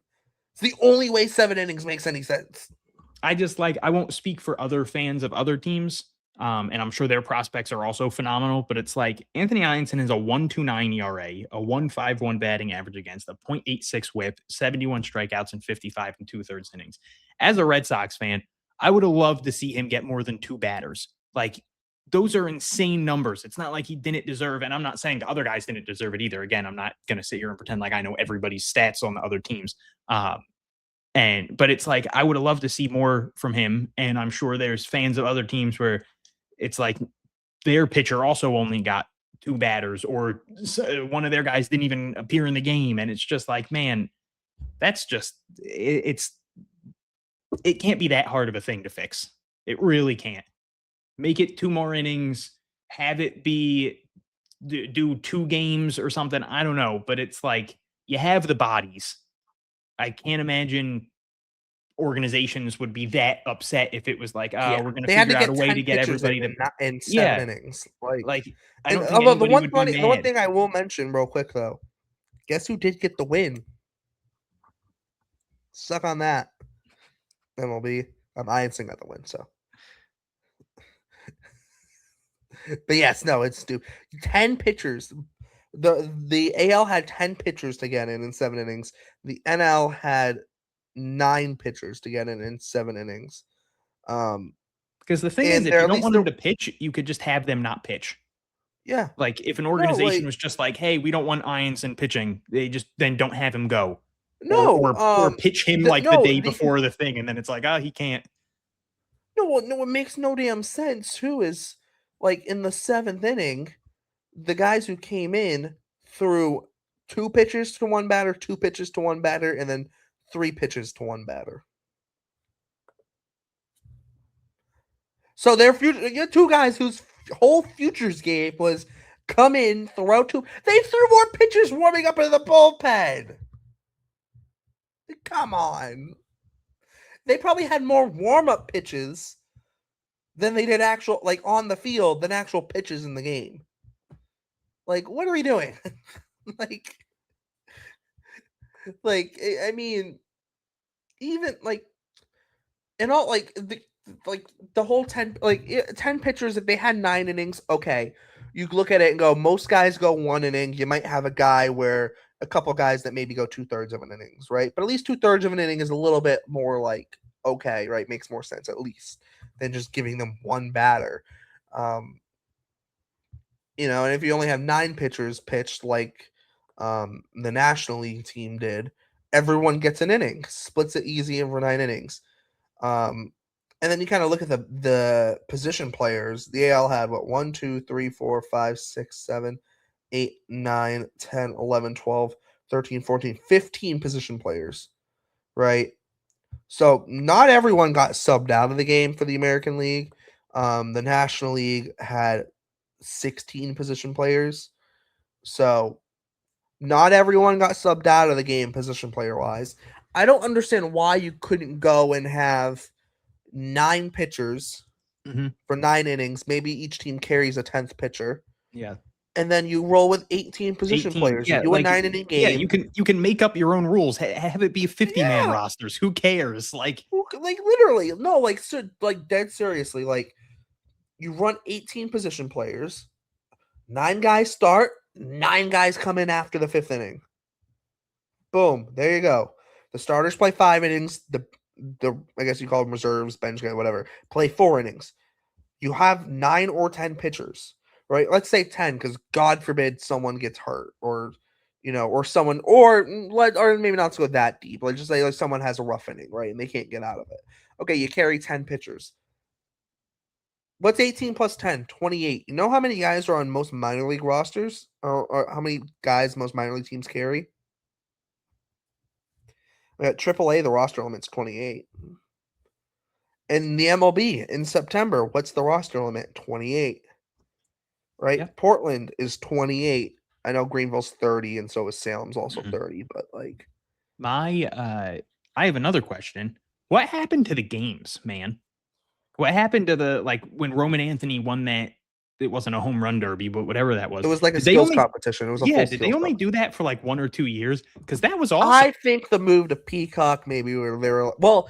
Remember the futures game. I hate streaming services, man. Like you have to have Netflix to watch the home run derby. There's baseball games on Apple TV. There's games on Peacock, and it's like God. I just want to watch baseball, man. I don't want to have to spend $9,000. You got the game on the Roku where it's like you gotta have Roku to go get it, which at least it's free, but still like the Roku channel's free, but now you gotta either download an app on your phone or go to the website or get the Roku app on your TV, and it at least it's free, but it's still now you gotta step through all the damn hurdles. Yeah.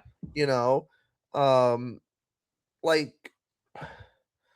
Netflix, like the home run derby on Netflix, I actually get. Just for the sake of if there's one event to pull in new fans, to get them to watch, it's probably the home run derby. And a lot of people, and mostly everyone has Netflix already, Mhm. right? So like the home run derby on Netflix, okay, I get it. But why are we putting games on behind paywalls for, X, Y, and Z? Like the thing is, like, you could argue with like the whole like, oh well, they had Sunday Night Baseball on ESPN, and not everyone had ESPN, but still like a regular channel, games on NBC, games on Fox, games on whatever channel. At least they're on channels that most people have. Um, now they're putting them behind streaming services, which in some ways, yes, it's the way that television is going. I mean, how like I think like the MLS put all their games on Apple TV, and now you got to go through the paywall, right, to get Apple TV, right? It like the NHL put their like the NHL's version of like MLB TV, they moved behind ESPN Plus, right? So, well, now the one thing I will say, you don't have to pay extra to get the NHL package. You just pay for ESPN Plus and you get the NHL package with it, right? But you got to get ESPN Plus to have it, right? Now, most sports fans are already going to have ESPN Plus. Most like diehard sports fans are going to already have ESPN Plus if they watch a bunch of different sports. But you're still putting something behind a paywall, right? At least with ESPN Plus, it's cheaper than what the NHL plan was, I guess. So there's that. But even then, like but now like with the MLB, you got to get a Peacock subscription. You got to get Apple TV. You got to get this. You got to get that, right? If something's on NBC and Peacock, okay, cool. At least you got it on both. Yeah. Right. But the whole, one or the other. Also, too, it's not like NBC doesn't have enough freaking channels to where they can't just find a channel. Like they do it with the Premier League. Oh, we can't put it on NBC Network. We're gonna put it on the USA Network. Oh, apparently they brought back NBC Sports. Oh, why not? Come on. Also, why'd you get rid of it in the first place? Yeah. Like, come on. Like. Yeah, they do have like 500 channels that they could Yeah, just throw like it you're to. telling me you can't put it on a channel? Like come on. Like the Futures game being the Futures game was on NBC and Peacock. So at least there was that, right? But like, yeah, there's a lot of issues there. A lot of issues there. I mean, I get it. MLB is getting paid a boatload of money to put their games there. I get why they're doing it, right? And these streaming services need to make money because they're paying a lot of money to get the product. So yeah, they're gonna put them behind their paywalls. But yeah, no, it's hey, at least the All-Star game is on national television. Yeah. For now. Small victories. For now. Small They've put everything up. Also, really quickly, MLB draft. Don't get me started. What are we doing? What are we doing with Peacock? The first 10 picks. That was so dumb. What are we doing? Like at that point, like even the announcers were like, Peacock, I guess we got to throw it over to another channel now. Like, no, here's the thing. If you're gonna put the damn thing on Peacock, like if you're gonna put it on Peacock, which I think was stupid anyways, because there was only 10 picks. But if you're gonna put it on Peacock, at least do the first freaking round. Like, come on. Yeah. Just the arbitrary number of the first 10 is so weird. Yeah, like because then the rest was on MLB Network or MLB.com. You can just go to MLB.com and put it on, no problems, right? So like, at least in that case, I guess small W, but also too, they don't promote it. Damn MLBs! I also just don't like the fact that it's like they're doing it when games are being played, and it's like I'm trying to watch the Red Sox game, and like on Sunday, it was happening at the same time as the Red Sox game and all 4 minor league games. And it was like, this is an absurd amount of things I'm trying to watch. And it's just like, it would be so. They just have an issue, I think, where they don't have a good place to put the draft. But they do have a good place. They're a couple days away from the All-Star break. And it's like, true, you have the home run derby on Monday. You have the game Tuesday. That is true. Have the draft Wednesday and Thursday. No, I know, but It's not Wednesday and Thursday isn't going to work, unfortunately, because it's supposed to be your whole. Everyone, everyone go relax, go take your little 2-day vacation. But no, in all honesty, they had it on Monday, the first round on Monday, and you could do first round on Monday, like first day on Monday, second day on Tuesday. But then the second day is going to run into all the all-star stuff that they want to try and get people to watch. They really don't, but they still try. Oh, the all-star red carpet and the all-star batting practice and the who's all-star this and the all-star nobody's stick your watching finger up that. your bum and suck on it because you're the MLB and you don't know what you're doing. On the Monday, oh well, we can't do it too late because the home run derby, but we have to sit and analyze all these first 40 picks like they're all the number one pick of the draft, and they all got to get 10 minutes to be analyzed, and da da da da da. Which also, how have we not talked about the fact that they butchered Rock's name? The first pick of the draft thing couldn't even say his name right. mean, what else would you expect? It's the MLB. I mean. How do you not have someone tell you like, hey, this is worst case scenario going to be like the third pick of the draft? Yeah, what did he say? It was bad. Chalewski. Like, dear Lord, man. I mean, it's not the worst mess up ever, but yeah, it's bad. No, but like, you're the commissioner, and you should probably know someone the first didn't give you a pronunciation card. Yeah. Or maybe they unless we've all been saying maybe it was wrong, someone apparently. Maybe it's someone that hates him and was like, this will be real. I'm going to make Manfred look really stupid right now. Yeah. Or like we've all been saying it wrong, and apparently like he just doesn't. He's nice and doesn't want to correct us. Tyron Guerrero situation. Welcome in Gonzalez. Yeah. Right. But that was he was Winkleman for years. Yeah, he was. And then it was just like, wait a minute, that's not his name. That is true. That is true. I mean, hey, maybe it is Chalewski. I mean, we've had things that drafts before with like because the NBA and NFL drafts both do a really good job with like their name pronunciation. We've had guys come up and like Goodell comes up to announce their name and it's like, huh? That's how you say it, right? Who knows? Maybe we've all been saying it wrong and he's really nice and just doesn't want to correct us because it's close enough. Apparently it might be close enough to him. Who knows? But yeah, no, that is a rough one. Which he, I don't know if you saw, but Chalewski did get $10.35 million, which is the new record for signing bonus. So, like, obviously the Red Sox were pick 20, but it's going to be crazy to see the disparity. The Red Sox didn't even have that much money in their entire bonus pool. Yeah, that's absurd. That's crazy. Part of the reason they went underslot. Yeah. There were multiple guys in this draft class that are signing for more money than the Red Sox have in their whole bonus pool. Yeah, that's absurd. Cool draft for the White Sox, though, man. They got him. They got Jim Thome's son. Are you kidding me? Yeah. I love Jim Thome. Oh, there were some good. There were a couple good. The one that scares me, just real quick, back to just the Jefferson. The Rays having the second pick is the most obnoxious thing ever. Like screw off, man. What are we doing? Get the freaking second pick, and then they obviously they get Grady Emerson, which I mean, like he's probably the most MLB ready high schooler in this draft class. I think there was already a quote from him saying he wants to be in the big leagues quickly, and I'm just like, dude, come on. Like the Rays are the Rays right now. They got bum ass Taylor Walls at shortstop.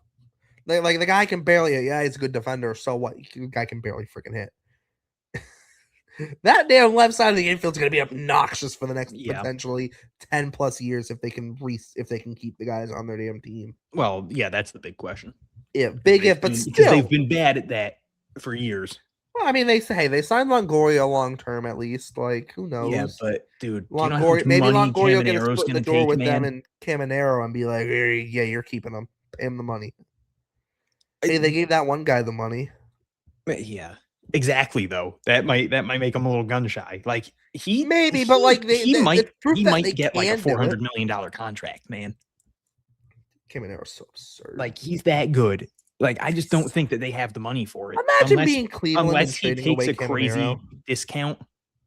There's no way that like if they get him into his final year, there's no way that like the Dodgers and the Yankees and I wish I could say the Red Sox, but probably not. There's no way some of those teams aren't like, hey man, well, we'll throw you $450 million if you leave. Like he's a freak, man. No, he is. It's so funny too. Like it's like the future potential Rays infield with Caminero, Emerson on the left side. They still got Aranda, although who knows because it's the Rays. They love trading away good players and then finding other ones that find. But like, goddamn, it's so annoying. Like, how do the Rays fall ass backwards into the second pick of the draft with the draft lottery? You know, like of all the damn the Rays, like the Rays need a top prospect in baseball, as if the Rays probably don't even need prospects. They could pick up some random 19-year-old off the street and turn them into a good big league player. Yeah, just make The hell do they need the number 2 pick for it? Like literally, like what the hell do they need it for? Yeah. Yeah, like just obnoxious. So obnoxious. Yeah. And even still, like, I mean, I know Carson Williams' stock has dropped a little bit over the last year, but like, that's a guy who was at one point, like a top 20 prospect in baseball? Mhm. Like, the damn Rays, man. Back to the Red Sox. Yeah, we got very off track there. Yes. Minor league teams. This should go quick because it was a weird week, but yeah, we'll start in Portland. I will mention Arias did hit a homer before heading off to the Futures game.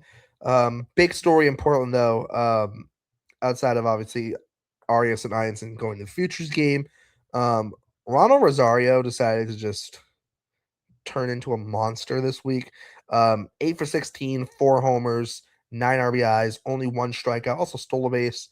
And I'll even throw the Brooks Brandon 2 homers in as well, just because it's funny. So Brandon's still listed as a catcher on MiLB.com.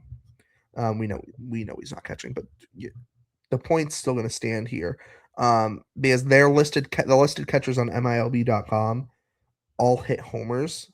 Rosario with 4, Brandon with 2, Johan Fran Garcia with 1, Radelis Martinez with 1, and Nate Baez with 1. What a damn week for the catchers. I know Brooks Brandon, like I said, he isn't catching anymore, but he's still listed as catchers MiLB.com. So we're just going to throw him into the mix for this regardless. What a damn week. They all have hitting homers. Obviously, though, like I mentioned, the big one, obviously, Rosario, the 4 homers, 9 RBIs. Stupidly absurd, crazy week, Hunter. You were tweeting about it all week as duh. I mean, how could you not, right? But what a crazy week for Ronald Rosario. Yeah, and he got the Eastern League Player of the Week, which is awesome. 8 for 16 with the 4 homers, 9 RBIs, even stole a base. He's having a solid year overall, 278 batting average, 462 slug, 6 doubles, a triple, 7 homers. So like obviously a lot of that damage came this week, like more than half of his homers came this week, and 9 of his 26 RBIs. But he's just it's always cool to see the guys who don't really have like a main role step up when given the chance, because it's like, man, this was his chance to prove himself, and he proved himself. And hopefully he's not needed more. But I mean, Johan Fran Garcia took like his leg made like a funky movement when he slid into second in the final game of the series on a double. And then he ended up, he stayed in the game, and then it actually might have been Rosario someone hit a single, and he moved to third, and then he had to get taken out of the game. So like he didn't finish the final game of the first half. So hopefully, you get a week off, he'll be good. But it's something to monitor. If he goes down, that'll be upsetting because he's been phenomenal this year with a 297 batting average and a 502 slug. But cool week for Rosario. Brooks Brandon, like you said, had the two doubles and 2 homers. Raudis Martinez, that home run was his first organizational homer and his first AA home run. Another guy who really hasn't gotten a ton of playing time. came in as a catcher. He's played first, he's played left field. So the Red Sox are moving him around to get him at least a little bit of playing time. And then just a note on the Arias home run. So he entered the year with 1,057 career minor league plate appearances and had 18 homers in those plate appearances. This year, in 309 plate appearances in Double A, he has 18 home runs. So, I mean, just another point to how ridiculous the power has been for him this year. It's really cool. My one friend is a Cubs fan, and on the first day of the draft, we were talking, and he was just like looking at some of the top prospects in baseball, because he hates the Brewers, so he was mad that they have Jesus made. And I was like, oh yeah, he's having a good year in Double A, and I was like, he's got like an OPS around 800. And then he was like, oh man, I think he calls him Arias. He might be worse at names than you are. And he was like, oh man, he's like the number 7 prospect. I was like, yeah, I was like, look at his numbers real quick. And he was like, oh my God, those don't look like real numbers. So we've talked about it ad nauseum at this point, but it's just been such a ridiculous year for him. And then Miguel Blaze, 7 for 22, a double, a homer, and a steal. He's up to 230 on the season, which I know still isn't super exciting, but like it's been a really good like last month or so for him. He's got 11 doubles, 9 homers, 11 steals. He scored 40 runs. So we're seeing it. We've seen it for a semi-extended period of time at this point, which is really cool. Hopefully the All-Star break doesn't mess with anything that he's got going on right now. But when I talked to him real early in the year when I interviewed him, he talked about, I asked him about how, 2020 potential. And he talked about how that is something he wants to do. And for a while he was not going to get it. He, like through the first like 2 months of the season, he had like 2 homers. The batting average was under 200. He wasn't stealing a ton just because he wasn't getting on base. And, now all of a sudden with 9 homers and 11 steals, like it's right there for the taking. So it's been really cool to see him turn it around. And it's been really fun to see people even get just like the tiniest inkling of excitement for Miguel Blaze again, because he's still only 22 and we're really not that far removed from when he was like the guy in the system, which is crazy to think about. But like there was a point in time when he got called up to Single A, and it was like he was who everybody wanted to talk about. He was who everybody wanted to see, and just injuries and inconsistency, man. But it's been a really good run. It has been. Everyone had a multi-hit week in Portland outside of Arias, who only played in the 2 games before leaving, although did have a homer. That obviously I'll just kind of run through the other guy. Obviously, like Bryson Taylor also hit homers, and Will Turner, so kind of a 3 outfielder home run week. That's not what I was looking for. I was trying to say something about like 3 of the outfielders hit homers, a 3 outfield home run week. That just does not sound right. 3 of the outfielders hit homers this week. That's more so the way to technically put it. 4, because I think Martinez was playing left when he hit his. That's true, but we're grouping him into the catcher convo for the that's fact fair. of you know what you did mention him as a catcher before, so you're right. Well, we're mentioning him with the catchers for the fact of the catcher thing. Yeah, of whole catchers. Not really much else on the hitting side of things, obviously. Pitching side of things, I feel like there really isn't much, unfortunately. No. Patrick Halligan picked up 2 saves this week in 2 appearances, 3 1/3 innings, just gave him 1 hit, no runs, no walks, 7 strikeouts. Really, really good week there. And then Jackson Paez picked up a save as well. 3 1/3 innings, 1 hit, no runs, 2 strikeouts, no walks. Typical Jackson Paez appearance. Aside of that, not really much on the pitching side of things, unfortunately. Like Don Rogers went 5 innings, only gave up 2 runs, both off of solo home runs. Both of those solo home runs, the only hits he allowed. He struck out 5, but he walked 5 and hit a guy. You could argue that's actually very impressive that he only gave up 2 homers, and they were both just solo homers, considering the amount of base runners. You could argue it's an impressive start, but obviously not a clean start by any means. Yeah. But he still only gave up 2 runs in 5, so it's all right. Other than that, anything else in Portland? No, I want to try to move through this pretty quickly, so I'm just going to do the quick notes. Obviously, you mentioned both of them already, but Halligan, just it's been a really good last like month and a half for him. It's been nice to see him kind of turn things around. There was a stretch where he dominated for like 2 weeks, and it was like, okay, he's figured it out, and then he kind of had a couple blow up outings. So it's good to see him get back on track. He strikes out a ton of people.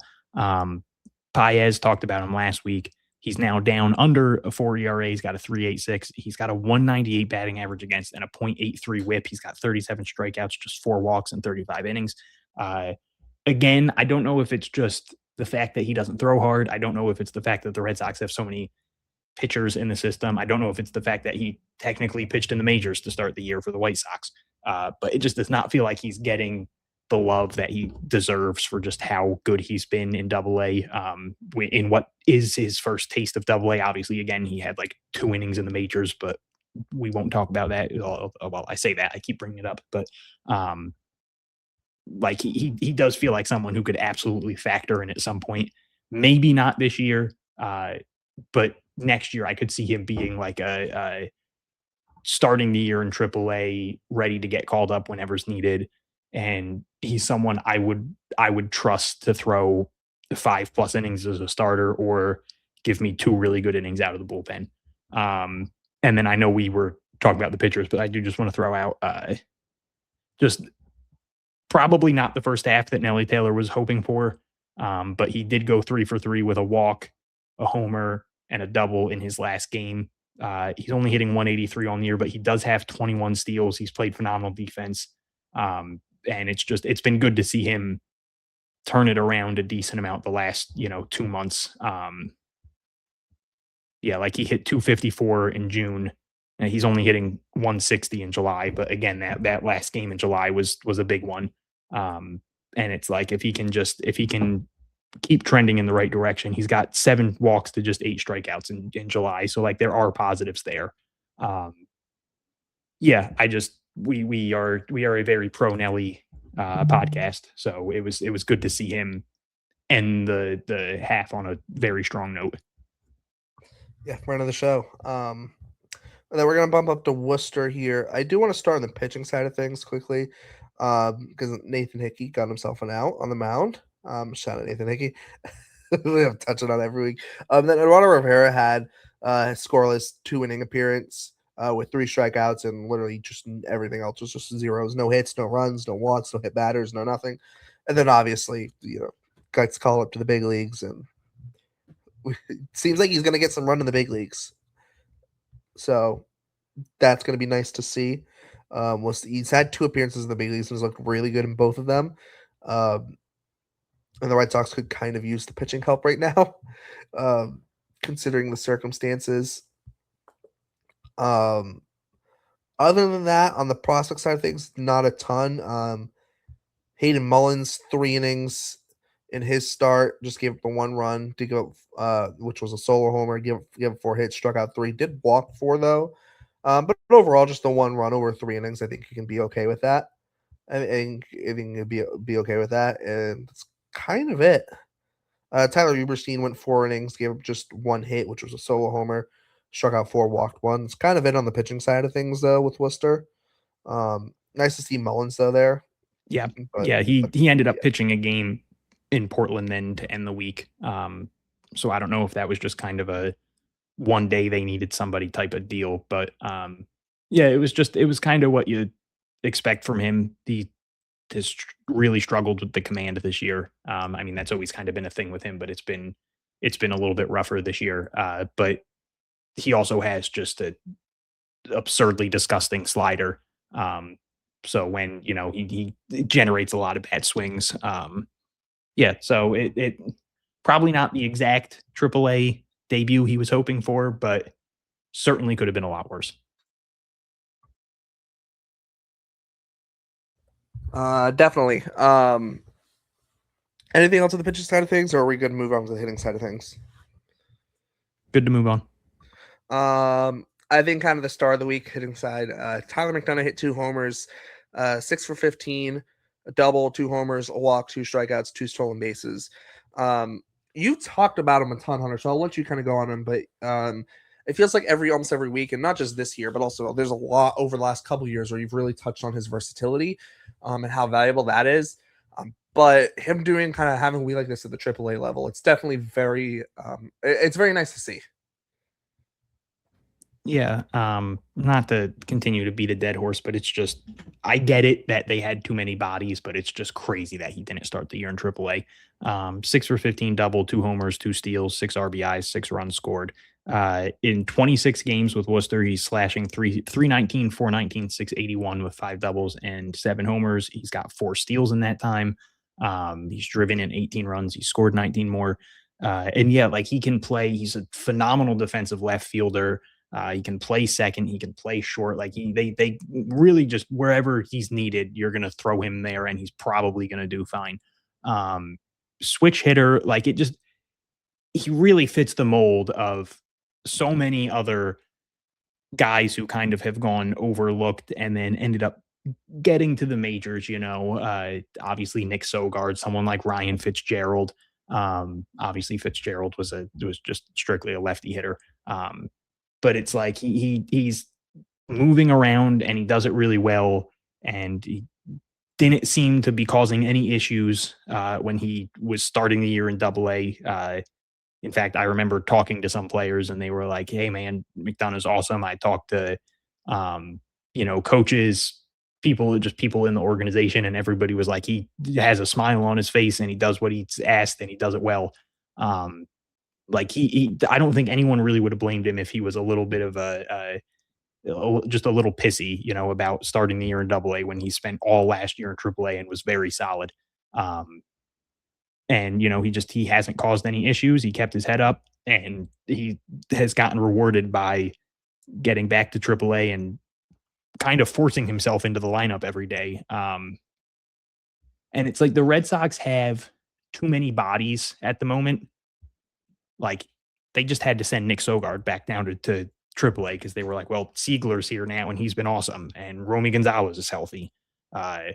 So it's like there is the question of where he would fit in, but it's just really nice to know that like that's another guy who, if a bunch of bullshit happened and they needed a body, I'm sure a lot of fans would be like, "Who the hell is Tyler McDonough?"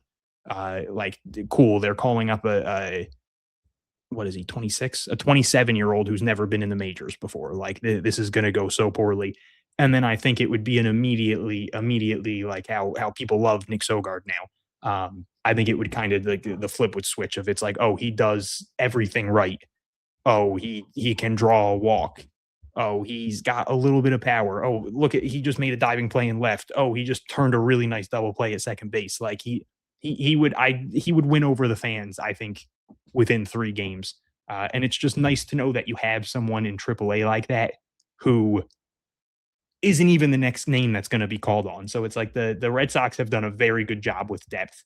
And he's one of those guys who, like, it sucks for him. It's good as a fan knowing like, man, they got this guy if they need him. But like it probably is a little frustrating for him where it's like, man, there's a lot of teams who I would have already made my major league debut for.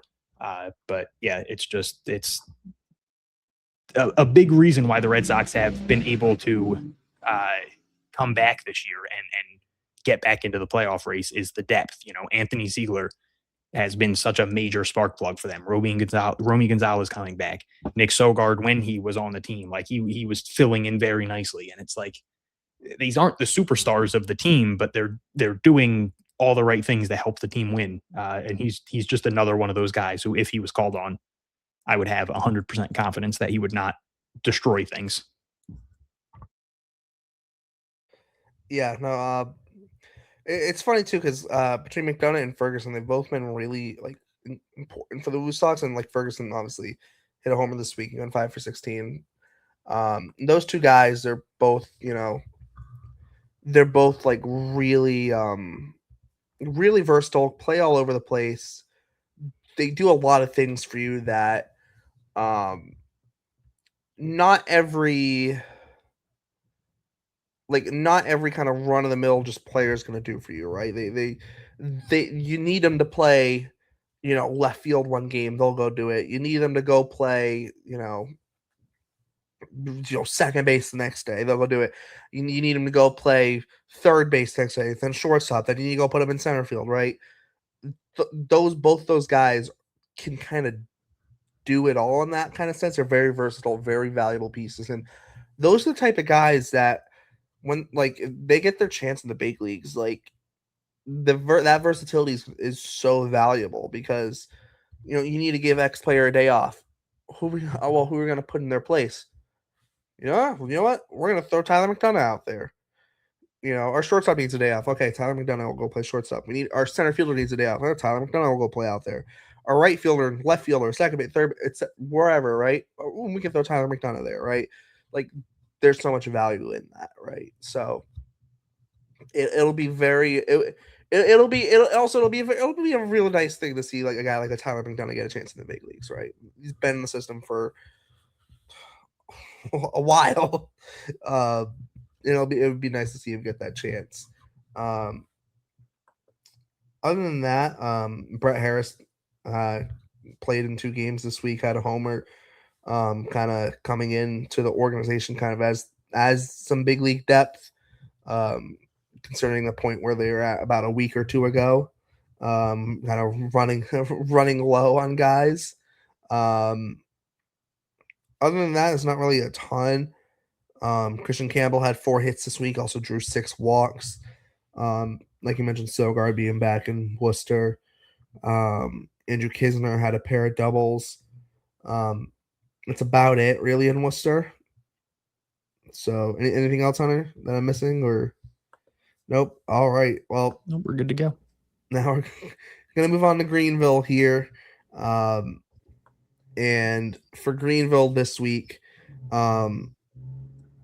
offensively, Justin Gonzalez going 7 for 18 with a pair of homers, 4 walks, 4 strikeouts. Ronnie Hernandez is really also kind of trying to give him a little bit of a fight. He went 5 for 16 with a double and 2 homers, and he drew 4 walks and 2 strikeouts. And you go okay, that's great. Gerardo Rodriguez. Oh, he went 6 for 24 with 2 doubles and 2 homers. And Yohan Cespedes had a pair of homers as well. And, Mason White hit a homer. Isaiah Jackson hit a homer. Antonio Anderson, Luke Heyman, Stanley Tucker all hit home runs. Those some pretty good weeks. And then I feel like you're building up to something.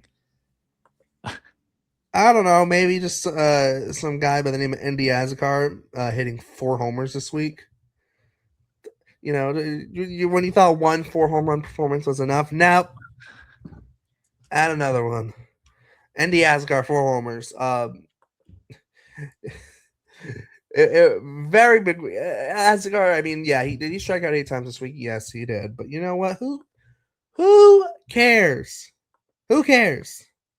If you hit 4 home runs every week, I don't care how many damn times you strike out. Yeah. Right? Obviously, he's not going to hit 4 home runs every week, but brings his season total up to 13 between the 2 levels, and kind of split them between the levels. He's now got 7 home runs in Greenville in 34 games. In Salem, he had 6 and 39. Obviously, the numbers haven't been added in Greenville. It is a jump up, but we also have to remember he's only 19 years old. He's not going to turn 20 until February of next year. Just a massive week. A lot of big weeks in Greenville this week, especially with a home run ball, right? I think only 2 guys maybe didn't hit homers this week in Greenville. But yeah, Andy Asgar really standing out with those 4 home runs this week. Yeah, only 2 guys, and one of them was Hudson White, who had 3 at-bats. So, I mean, can't really blame him. Yeah, I'm just going to do my super quick rundown of a couple of those guys. Gonzalez kind of struggled the last couple weeks, or leading up to the last couple weeks. He had kind of struggled for a stretch. It's good to see him get back on track. my Lord, did he hit the living piss out of those baseballs when for those home runs. It's terrifying what he can do, man. Ronnie Hernandez now has 26 walks compared to just 15 strikeouts on the year. He also has 7 doubles and 10 homers in 36 games. So like he's drawing a ton of walks. He's not striking out and he's still hitting for a ton of power. He's been a sneaky good addition for them this year. And then Azekar, he just had 5 hits and 23 at bats, but all of them were extra base hits. He had the 4 homers. He also had a double. Between the two levels, he's hitting 264. He's got 21 doubles, 5 triples, 13 homers, 47 RBIs, 59 runs scored, 11 steals. Like he really is just doing everything. I do fear he's probably going to be a name brought up in a lot of trade talks. I could see teams valuing him very highly. He is a uber young outfield prospect who clearly has power potential, who has plus speed, who plays good defense. I could see him being someone heavily valued in trade talks. He has like top 50 prospect written all over him with just a little bit more polish. So yeah, I think he's someone that with the Red Sox now back in the hunt, he's someone that will probably see his name crop up a ton in trade rumors, which, hey man, make the team better. Let's make a run, but also just it's always going to sting to see those guys get traded. But as long as it's the right move, do what you got to do. Just don't trade for anyone like Danny Jansen again, please. That's all I ask. And don't trade Alan Castro. Don't do it. Don't do it. Don't do it. Where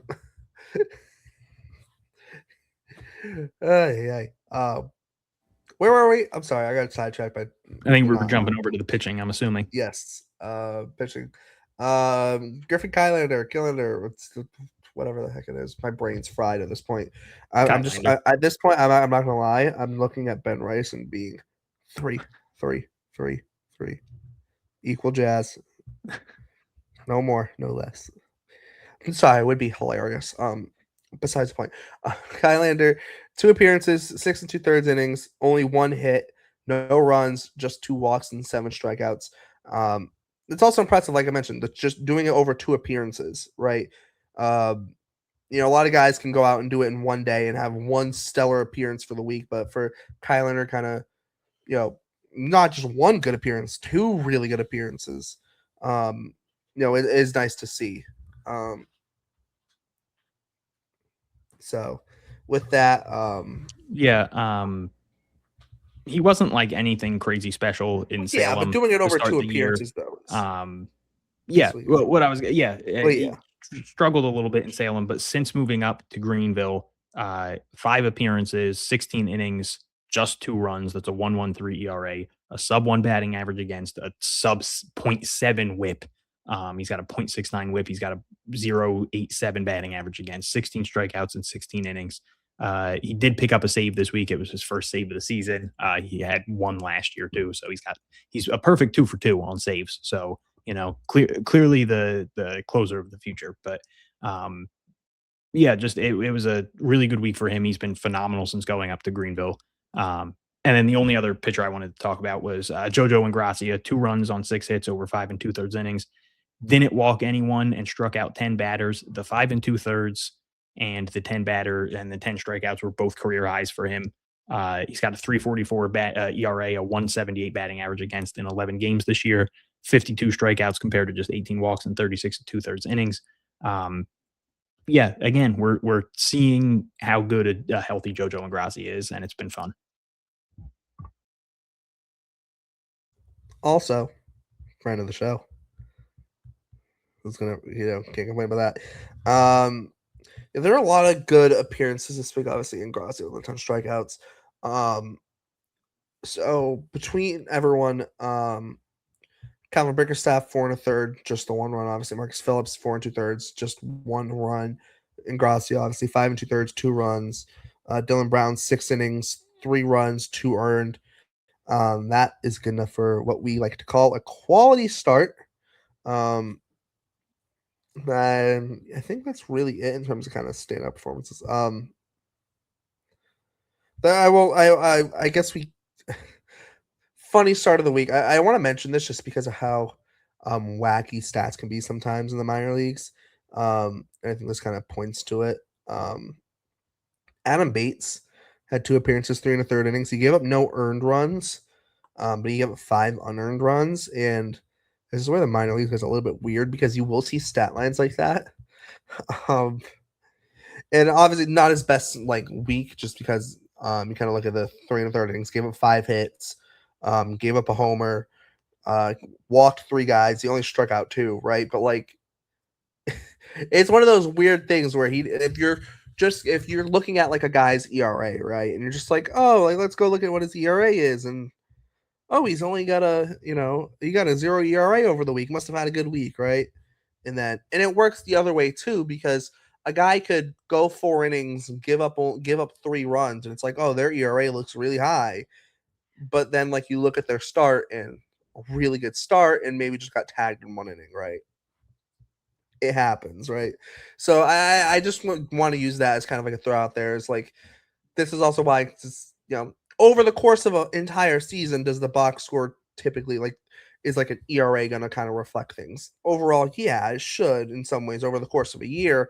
But if we're kind of just looking at 1 start, maybe 2, right, or 1 or 2 appearances kind of lumped together, sometimes just looking at an ERA, or for a hitter, just looking at their they had 7 walks this week, but okay, out of those 7 walks, how many were actually competitive at bats, especially in the lower minors, right?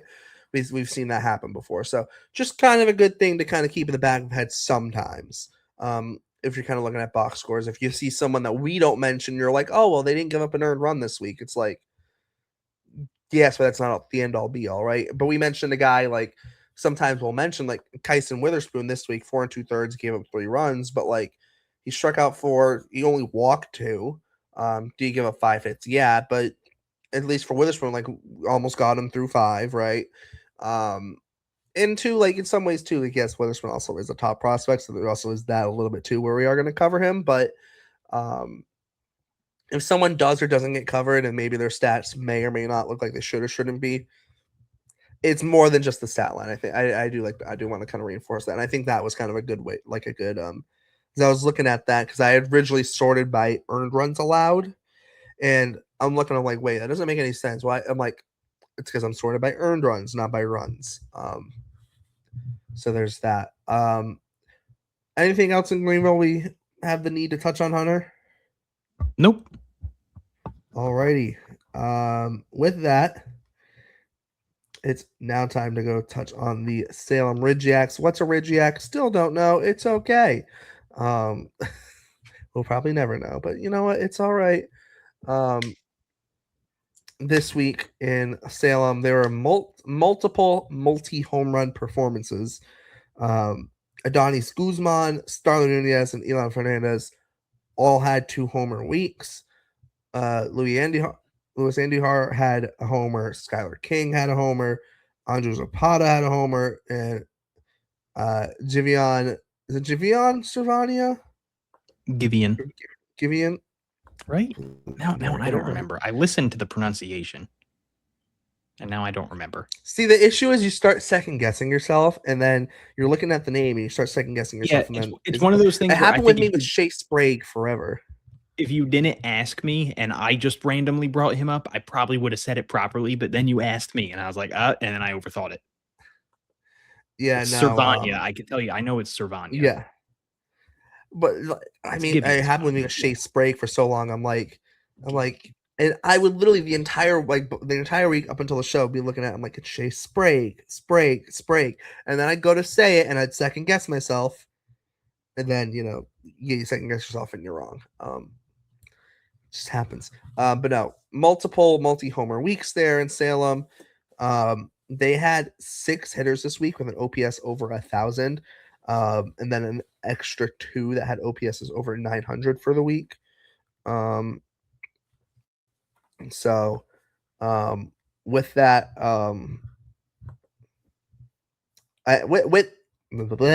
my brain's fried. With with that, overall solid week offensively. Hunter, is there anyone specifically that you want to touch on? Yeah, there's three people specifically. I'll start with Skylar King because he did hit for the cycle on Tuesday, which apparently his hometown is like right there. They were playing in Columbia. Apparently he was like very close to his hometown, so a lot of people got to see him play. He got to get some home cooking and everything. So that's very cool that he did that.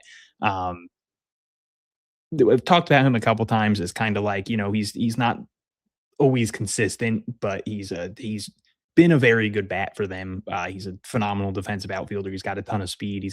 He now has 10 homers on the year. He's got 26 steals. He's scored 43 runs. So he's been doing a lot for them, especially with the offense not always knowing where they're going to get production from. Obviously, this week they got production from just about everybody. And to be fair, Salem's offense has been really good basically since Franklin Primera came up, which is funny because he has struggled a little bit. But everybody else has really stepped it up. Starlin Nunez, 9 for 21 with 2 doubles, 2 homers. He missed a chunk of time with an injury, but he's already got 11 doubles, 3 triples, 10 steals, 10 homers, 12 steals. So he's doing everything, which is exactly what he did last year. And then Ian Fernandez, he went 5 for 14 with a double, 2 homers. He only has 3 home runs on the year, and 2 of them came in his last 2 at-bats on Sunday. I believe he went 3 for 4 with a walk, the 2 homers, and 5 RBIs. So just an absolute career day for Ian Fernandez. He's only hitting 223 on the year, but he's got a 356 on base. And it was nice to see him have a little bit of pop, even if it was just for a day. Yeah, no, there was it was a good week. And it's funny too, like we mentioned, like Primera struggled. I mean, even this week, right? 5 for 20, had a double, 3 walks, just 4 strikeouts. Like we consider it struggling, right? I mean, 250, 400, 300, 700 OPS. Like, is it a great week? No, but no, it's not like it's not like he's tearing the cover off the ball and like hitting homers and whatnot. But even then, like his struggles aren't like the struggle hasn't been like oh, he's over 25 or something, right? So there's different levels of struggling, I guess is more so what I'm saying, right? His struggles aren't like, oh no, he's been terrible. Like, no, his struggles are he's having like typical struggles for a guy that was in rookie ball and just got moved up to Salem, right? Which is totally fine. Anything else on the hitting side of things before I move on to the pitching side of things? All right, we're gonna bump over the pitching side of things. This week there were 4 guys for Salem who did not give up a run. Jose Bayo, 4 innings, no runs, only 1 strikeout, 2 walks, 1 hit batter. Did give up 6 hits, but no runs. Then Cole Tolbert, 3 innings, no hits, no runs, no hit batters, 2 walks, 6 strikeouts. Then Ethan Walker, 3 innings, 2 hits, no runs, no walks, 4 strikeouts. And then Cervania got an out on the mound as well, on top of hitting the homer this week. So a little bit of a fun one. Also, too, Joey Gartrell and Williams Rodriguez both gave up 1 unearned run. Gartrell had 2 saves this week, actually, 3 2/3 innings, 3 hits, just the 1 unearned run, 6 strikeouts and 2 walks. Rodriguez, 5 innings in his 2 appearances, 3 hits, the 1 unearned run, 4 strikeouts, 2 walks. Leighton Finley had just 1 earned run off of 1 hit, 3 strikeouts and 3 1/3 innings. He did walk 6 though, but limited the damage, right? Which I've talked about before, right? As much as the walks was an issue in the start, he limited the damage, so it didn't let it spiral, which is always a nice thing to see. And then like a similar thing in some ways, like Luis Cohen, 4 2/3 innings, 2 runs, did give up a homer, 3 strikeouts, 1 walk, 1 hit batter. He did give up 7 hits, but then again, like I said, limited the damage, just 2 runs in 4 2/3 innings. So not his best start by any means, or not his best appearance by any means. Well, I should say 2 appearances, I guess, kind of putting him over the entire week, right? Not his best 2 appearances, but then again, in 4 2/3 innings, you only give up 2 runs. Limited the damage, right? As Wilson Contreras steps into the batter's box for the home run derby. Also, shout out Ben Rice because he got booed. Haha, sucks. Everyone that wasn't a Philly got booed, by the way, but he got booed the worst, so that's funny. Other than that, Yermain Ruiz, 4 innings, 2 runs, 4 hits, just 1 walk, 1 hit batter, but he struck out 8. He led the team in strikeouts this week. And that's one of those, I've mentioned it before. If 6 innings and 3 runs can be considered a quality start. Obviously, this wasn't a start for Ruiz, but just the 1 appearance out of the bullpen. 4 innings and 2 runs, it's the same ratio. So, we take it. We take those. So yeah. Anything, Hunter, specifically, any specific guy you want to specifically touch on before we wrap it up? Yeah, I did just want to highlight Ethan Walker because on the year, 26 and a third innings, 18 walks, 38 strikeouts. He threw 3 shutout innings this week. He struck out 4, didn't walk anyone. So before this appearance, he had 18 walks and 23 and a third inning. So it was good to see him be very effective without walking anyone. Because for the most part, he has been good this year. He's got a sub 4 ERA. He's got a sub 2 batting average against. It's just been the walks have been an issue. And then I know that this is Greenville, but I did forget to mention Matt Duffy, 3 innings, 3 runs, 4 hits, 5 strikeouts, 1 walk. The reason that's important is because this was his first affiliate ball game since I believe it was September 5th of 2024. Yeah, September 5th of 2024. It was his high A debut. He had been dealing with injuries, obviously. So it was good to see him back. And obviously 3 runs in 3 innings isn't anything to go crazy about, but 5 strikeouts, just the 1 walk. Those were both things he was good at prior. Was racking up strikeouts and getting a ton of walks. Not shocking that he was maybe a little rusty, and also again a level he's never pitched at before. But just cool to see him back on the mound. Obviously, again, I know that's Greenville, but I thought I'd throw that in there because I forgot to. Yeah, I think that feels like it's pretty much it. With that, I think that's probably a good point to wrap it up then. I feel like there isn't really much else to cover. Next week, we should be doing mid-season awards. We'll try and get that out there so you guys can vote on them. Hopefully get it out by Wednesday, hopefully. And so, yeah. Keep your eyes peeled on the Pesky Report Twitter for that. Also, probably my own and Hunter's Twitter accounts as well, because we'll probably be reposting that. And yeah, so you guys will also be able to vote for mid-season awards. We do them every year. We'll be doing them next year and finding out some mid-season award winners. Anything else to add, Hunter? No, I haven't asked you yet. Do you know whose bedroom I'm in right now? Nope. God, that made me feel old. Did you ever watch Hey Arnold? Nope. Oh my God! I wasn't a TV show kid. And the damn show. And the show. No, I wasn't a TV show kid. It's ruined. My TV show. I watched Sports Center in the morning before getting on the bus to school, and then I watched the Red Sox at night. Making me old. I wasn't much of a TV show kid, so we'll blame it on that. We'll use that as the excuse. That'll make me feel a little bit better. Yeah. I think I watched like Caillou when I was like 4, and like that's it. So, yeah, we're gonna wrap that up. For Hunter, as always, my name is Derek. Thanks for tuning into this episode of the Pesky Reports Minor League Show, and we will see you next week.